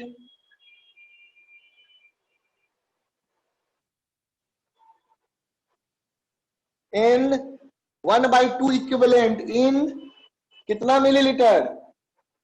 1 लीटर में ना। 1/2 इक्विवेलेंट इन 1 लीटर। यही ना होगा बेटा? होगा बच्चों? बोलो बेटे, 1/2 इक्विवेलेंट इन 1 लीटर होगा? बताइए बेटा। इक्विवेलेंट का वो देखो, नॉर्मेलिटी का फॉर्मूला देखो। नॉर्मेलिटी का फॉर्मूला क्या कहता है? नंबर ऑफ इक्विवेलेंट पर लीटर। तो 1/2 इक्विवेलेंट का मतलब क्या हो गया? 1/2 इक्विवेलेंट पर लीटर मतलब 1 लीटर। ये बात क्लियर है? बताइए, is this Yes, sir. Point? Yes, sir. हाँ चलो, Yes, sir. ओके। तो ये हो गया 1 लीटर का मतलब 1000 मिलीलीटर। 10 में ही पूछ रहा है, तो दैट इज 1/2। शॉर्ट में लिख दे 1/2 इक्विवेलेंट इन 1000 मिलीलीटर। तो बेटा 1000 मिलीलीटर में 1/2 इक्विवेलेंट हो गया। दिस इंप्लाइज इन 1000 मिलीलीटर कितना इक्विवेलेंट हो गया? 1/2 इक्विवेलेंट। दिस इंप्लाइज इन 1 कितना हो जाएगा? 1 ml हो जाएगा आपका, डिवाइड 1/2000 लेना आएगा इक्विवेलेंट। 10 ml में करना है तो 10 ml में करना है, 10 से मल्टीप्लाई कर दो। दिस इंप्लाइज इन 10 मिलीलीटर कितना हो जाएगा? 1/2000 इंटू 10 इक्विवेलेंट। यानी कि कितना इक्विवेलेंट हो गया? ये हो गया 1/200 इक्विवेलेंट। 1/200 इक्विवेलेंट हो गया। आपको निकालना क्या है? Number of milli equivalent. तो 1/200 इक्विवेलेंट, तो 1 equivalent equal to 1000 milli equivalent. तो डायरेक्ट लिख दो 1/200 into 1 equivalent is equal to 1000 milli equivalent. तो 1 equivalent is equal to 1000 milli equivalent. यानी कि इक्विवेलेंट को मिली इक्विवेलेंट में नंबर ऑफ मिली क्या होता था? नंबर ऑफ मिली इक्विवेलेंट होता था नंबर ऑफ इक्विवेलेंट इंटू 1000। तो कर दिया ना इंटू 1000। तो क्या आ गया? ये 5 milliequivalent. Is this point clear? समझ गए? आ गया 5 मिली इक्विवेलेंट। सभी Yes, बच्चों sir. को क्लियर है? ओके, चलो एक और क्वेश्चन कर लो आज, बस यहां तक रखते हैं।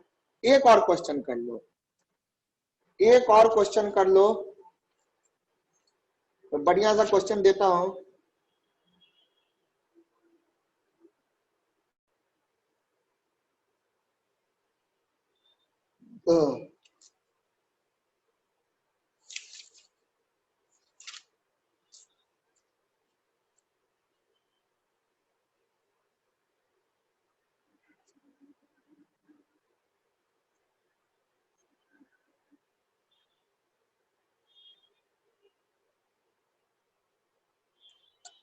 आई थिंक ये रिएक्शन आप लोग अंडर 10th पढ़ चुके हैं सभी बच्चे, तो इस रिएक्शन में किसी को दिक्कत नहीं होगा। एसिड बेस रिएक्शन है। एंड ये मैं रब कर दूं, should I rub this? Yes, sir. Okay, देख लो मैं रब करने जा रहा हूं, अगर किसी को लिखना है तो बता देना। चलो क्वेश्चन पहले लिख देता हूं, फिर रब करूंगा। Question is what is the strength? Strength भी आपको नॉर्मेलिटी में ही बताना है। किसमें बताना है? नॉर्मेलिटी में, है ना। सॉल्यूशन का स्ट्रेंथ या कंपोजिशन कैसे बताते हैं? नॉर्मेलिटी में बताएंगे यहाँ पर, है ना। मोलरिटी, मोलरिटी, नॉर्मेलिटी, तो यहाँ नॉर्मेलिटी में बताओगे आप, ठीक है। व्हाट इज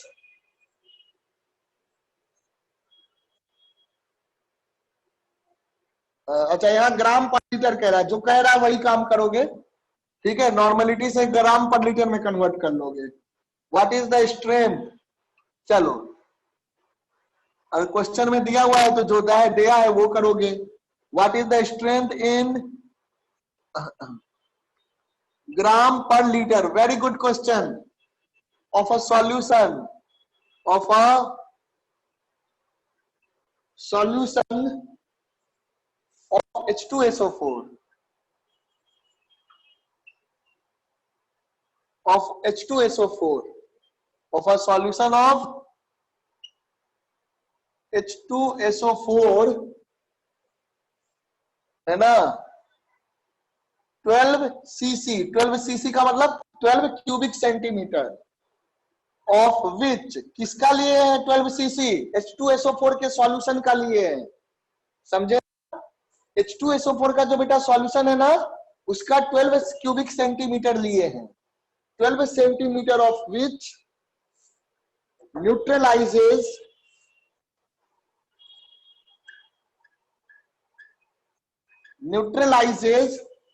अच्छे से देखिएगा, बहुत अच्छा क्वेश्चन है।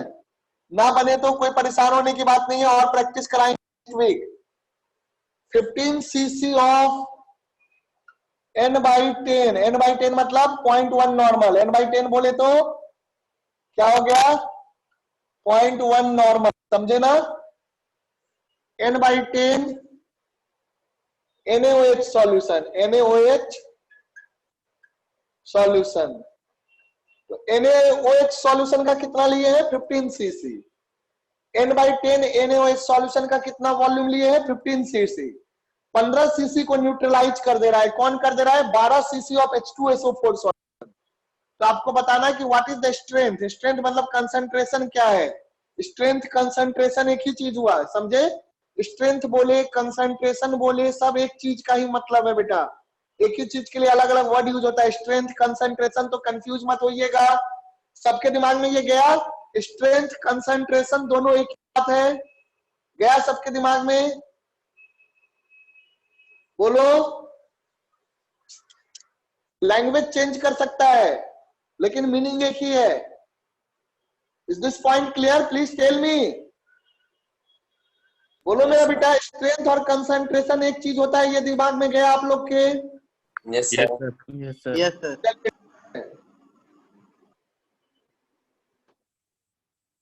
Okay, that's fine. तो यहां आप क्या करेंगे, अब इसको आप कर लीजिए। What is the strength in gram per litre of a solution of sulphuric acid? 12 cubic centimetre of which neutralises 15 cc of n/10।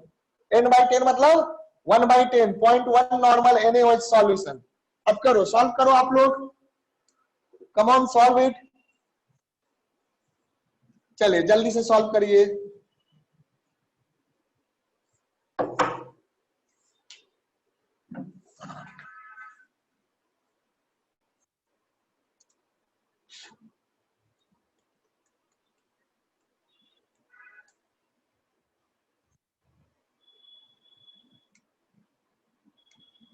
हो गया?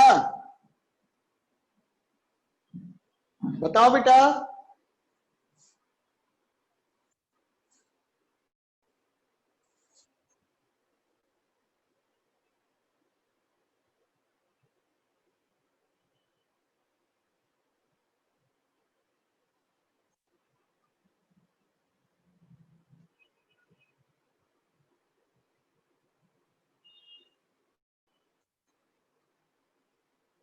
देखो नंबर ऑफ इक्विवेलेंट दोनों का सेम होगा ना,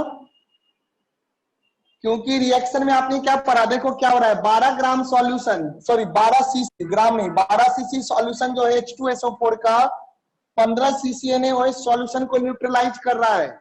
यानी कि 12 सीसी H2SO4 सॉल्यूशन में जितना इक्विवेलेंट होगा H2SO4 का, समझ रहे हैं, उतना ही इक्विवेलेंट होगा आपका NaOH का 15 सीसी सॉल्यूशन में। ये बात समझ में आ रहा है? During any chemical reaction, the number of equivalent of all the reactant and products are equal. तो पहले केमिकल रिएक्शन क्या होगा ये देख लो, H2SO4, वैसे में रिएक्शन की जरूरत ही नहीं है इसमें, उसके बिना भी बन जाएगा, 2NaOH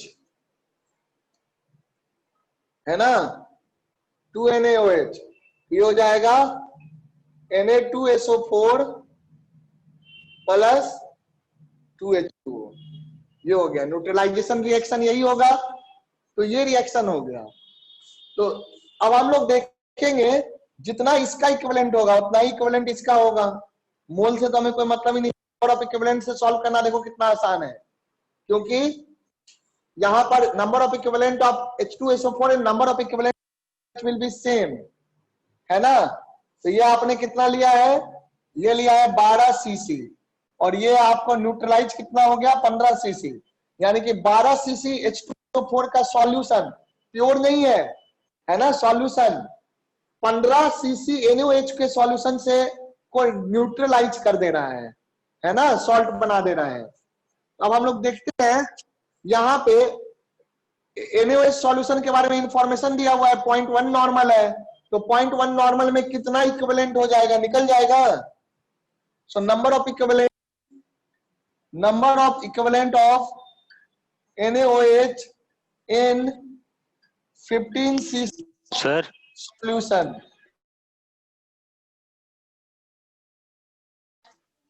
1 लीटर में कितना है, 1 लीटर में 1, हाँ बोलिए सर आंसर क्या है?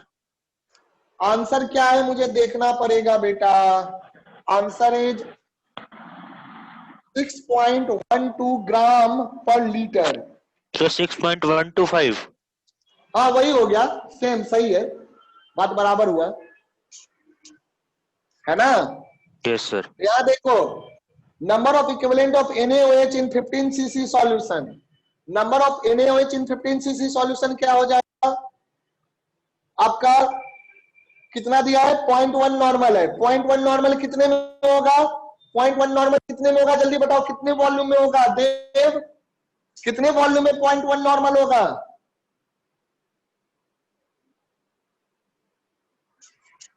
बताओ बेटा 0.1 इक्विवेलेंट कितने में होगा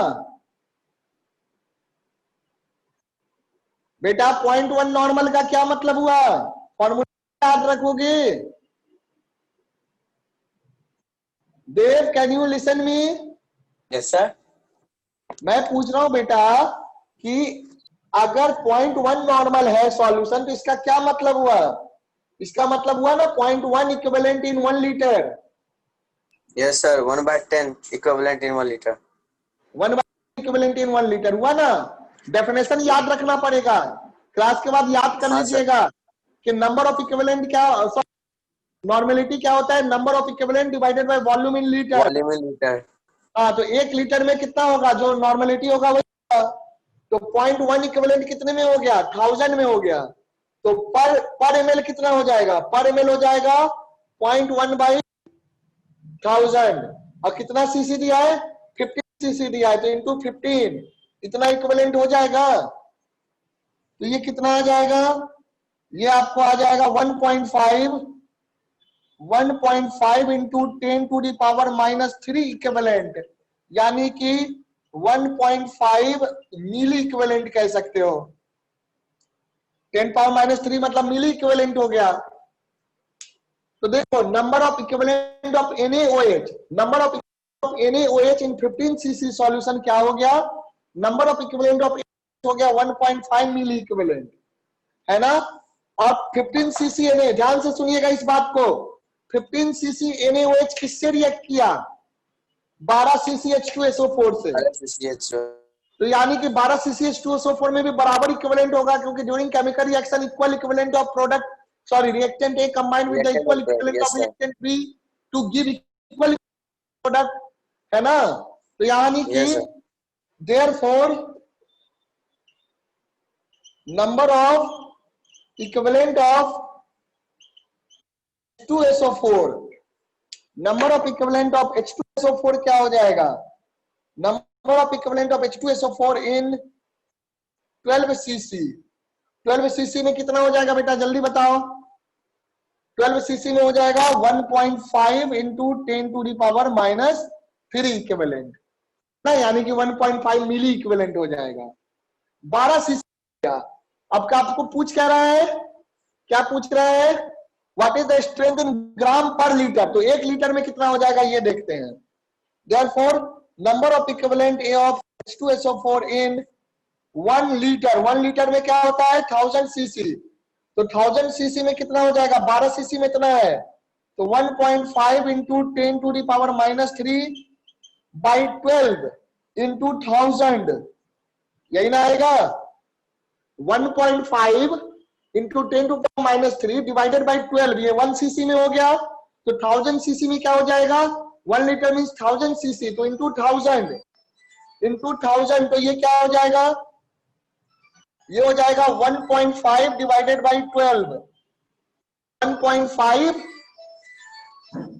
डिवाइडेड बाई 12, ये बात समझा, 1.5 डिवाइडेड बाई 12 हो गया बेटा, बोलो बताओ यहां तक क्लियर है, जल्दी बोलिए, Yes, sir. Yes, sir.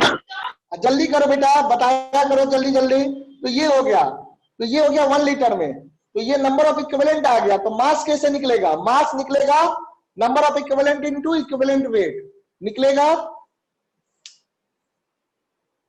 तो मास क्या हो जाएगा, देयरफॉर मास पर लीटर, मैं यहां पे लिख दूं साइड में, यहां लिख देता हूं, देयरफॉर ग्राम पर लीटर क्या हो जाएगा, नंबर ऑफ इक्विवेलेंट पता है 1.5 divided by 12 into equivalent weight of H2SO4, यही हो जाएगा आपका, तो ये हो गया 1.5 बाई 12, लास्ट में कर लीजिएगा, और इक्विवेलेंट वेट क्या हो जाएगा, कितने प्रोटॉन है, 2 है ना, तो इसकी ऐसी बेसिसिटी क्या है, बेसिसिटी है 2, तो H2SO4 का वेट डिवाइडेड बाई 2 होगा ना, तो जरा देखो तो क्या आता है, 2 प्लस टोटल वेट क्या आता है 32 प्लस 64 डिवाइडेड बाई 2, तो कितना हो गया ये हो गया 2 से डिवाइड करो, 1 प्लस 16 प्लस 32 कितना हो गया 32, 49 आएगा, sir. 49 आ रहा है, 49 आ रहा है, तो इंटू 49 ग्राम पर लीटर, तो ये आ जाएगा, अब कर लो भाई, कैलकुलेट करो इसको, देखो कितना आता है ना, यही आपका आंसर होगा। क्लियर हो गया,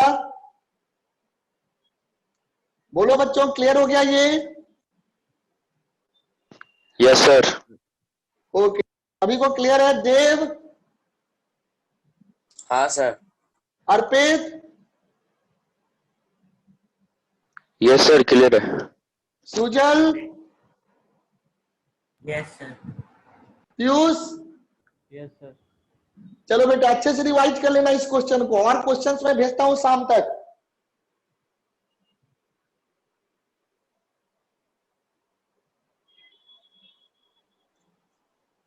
Sir, हाँ बोलिए। सर अगली क्लास 1 घंटे बाद स्टार्ट होगी। हाँ 1 घंटे अभी गैप देंगे, कम से कम 1 या 1.5 घंटे गैप देंगे। Okay sir. खाना भी तो खाऊंगा। तो Yes, क्या आ sir. गया 6.125, आंसर क्या आ गया आपका यहाँ पे, आंसर जो आपका आ गया 6.125 ग्राम per litre. Is that clear? चलिए तो यहां तक आप लोग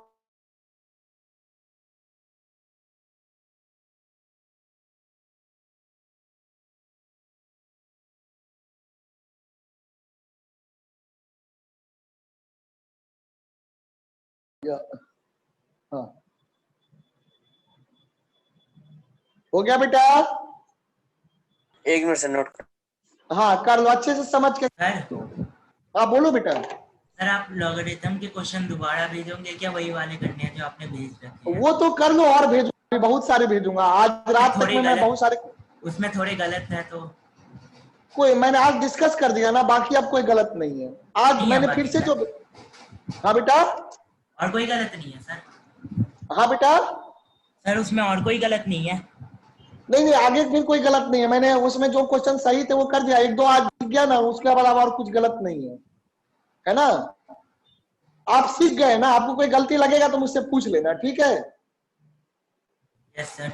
हाँ हाँ, वैसे अब मैं उसको चेक करके भेजूंगा, ठीक है ना। वो मैंने उठाया था बड़े अच्छे किताब से, लेकिन वो किताब का प्रिंटिंग गलत किए हुए था, है ना, तो इसलिए धोखा हो गया। सर एक बार हटिए ना। हाँ हट रहा हूँ, कर लो आप लोग।